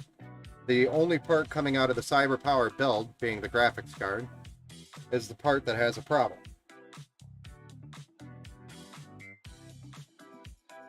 I redid the thermal paste and the thermal pads on it, and didn't like the thicker pads, so I had to go with thinner pads, and we're still having some difficulties with it. Working better than what it was, but it's still not working where it should be. But I mean, the build's up and running. It's just the graphics card is giving me troubles from the iBuyPower build because it was baked in an oven for 2 years. I just got back to my apartment, figured I'd tune back in. Yeah, man. I appreciate it. I'm pretty much just wrapping up here anyway, honestly. Getting tired. And this piece of shit card's pissing me off. But the build's done. The problem is the graphics card that I'm having. It's working. It's just working very hot. Tired is your middle name. Yeah, today, anyway. Sorry. But yeah, this has been a fun build. Love the case. Love the build. Don't like the graphics card. Being a pain. So, how was your evening?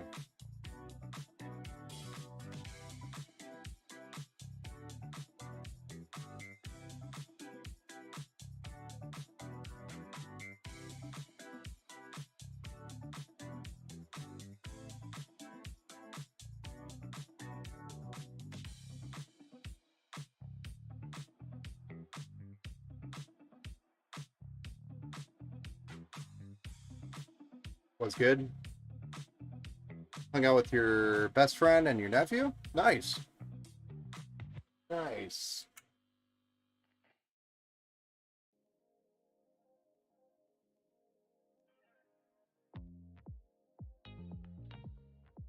It is an RTX 2080 Super, and it is running like a piece of shit right now. No, it's definitely doesn't have enough contact on the core, even though I used thinner pads to solve the problem. It's still not enough contact. So, for some reason, after I've pulled it apart and replaced the thermal pads and the thermal paste, it is now saying there is not enough sufficient contact to the core of the GPU, and therefore it's running the fans at its maximum RPM right now. So I got to tear it apart again and figure out what the deal is. There's something obstructing its levelness on the core or contact. I don't know what it is. So this would be tear down GPU number 3 on the trying to give the Gigabyte RTX 2080 some life support to keep it going. How's the new office coming? The new office is coming along. I mean, here, I'll spin this around. But right now we have a new floor. Those are all orders back there, so this is not, well, I guess it could be normal, but there's a lot of different orders back there. I have to redo the shelf / closet back there. I have to finish redoing that corner over there because that's where a bunch of coats are hanging and stuff, and we want to redo that, make sure it's cleaned up. And then I plan on putting a shelf back there, so that's there's stuff in the background, whatnot. So you utilize the space. But for the most part, it's coming along. The stream setup is so much better. I have so many different views now. It's logistically so much easier to work with. Stream setup and the office space. Love it. Yeah. Looks like just a bunch of boxes back there. That's because I'm not done with it yet. Ran out of time. Or it took me way too long. Oysterhead 4090, yay. This is not a 4090, but there is a 4090 back there. Actually, the 4090 back there that you're looking at over there, that 4090 belongs to, it's actually just an empty box. But that one belongs to, gosh, I'm drawing a blank all of a sudden.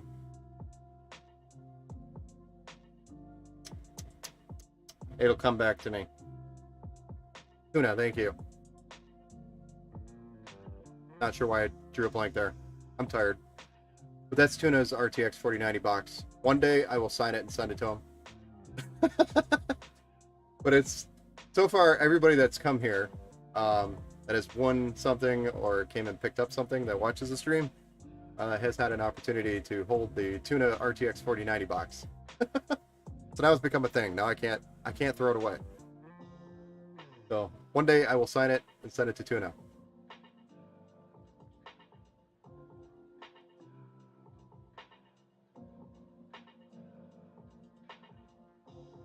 Not me. I didn't get a hold of it. Well, you gotta come by, man. I can mail it to you. You can hold it, take a picture with you holding it, and then mail it back to me. How about that?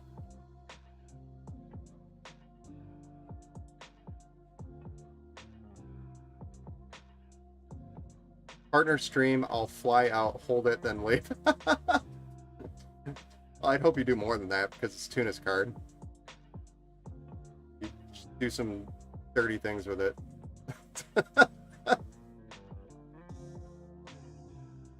And then send pictures to Tuna. You're like, look at what I'm doing to your graphics card box. It likes it.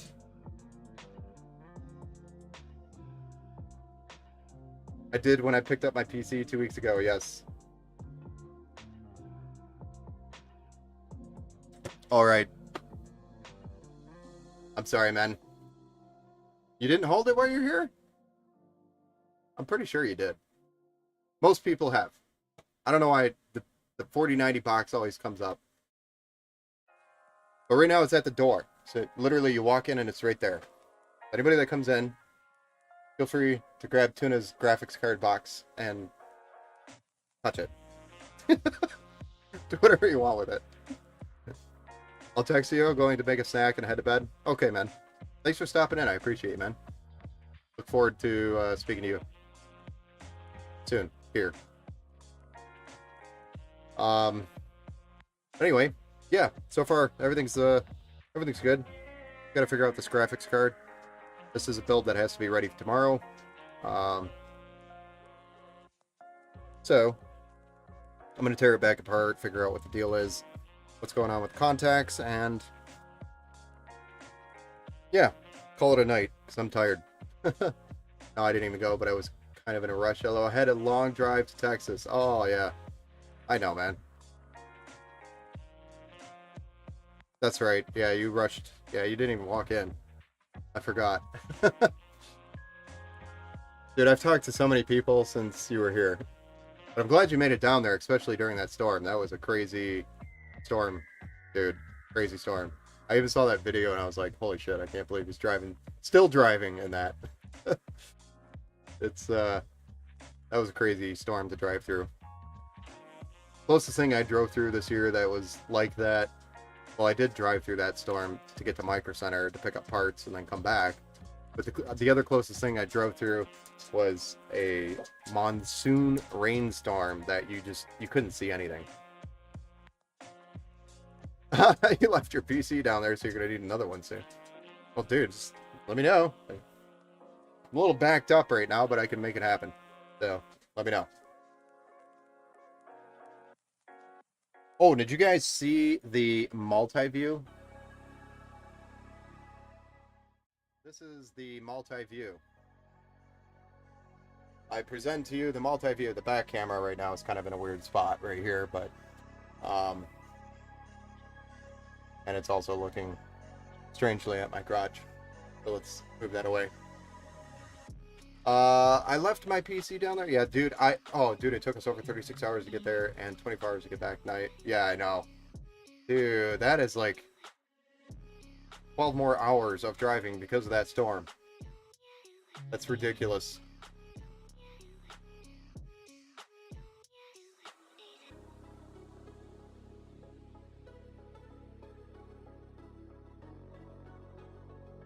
Yeah, dude, I just got my new camera and new the Go XLR. So I need a PC here.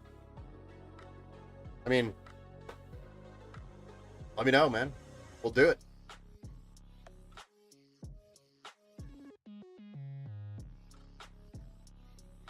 I actually just landed a really disgusting deal. It is open box, but I was gonna buy it for me. An RTX 3080 that was like $580 open box at Micro Center. I snagged that. If you want it, it's yours.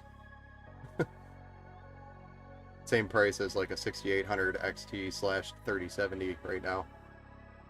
So some 3060 Ti's are around that price.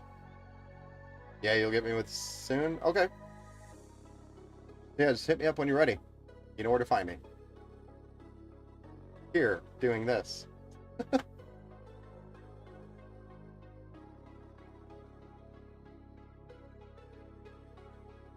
Alright, well guys, I am going to call it quits here tonight. I am tired. I have also learned that I need some sort of rubber mat here on the floor, or to definitely wear tennis shoes while I'm standing this entire time, because it is exhausting standing on this hard floor without any type of cushion under your feet.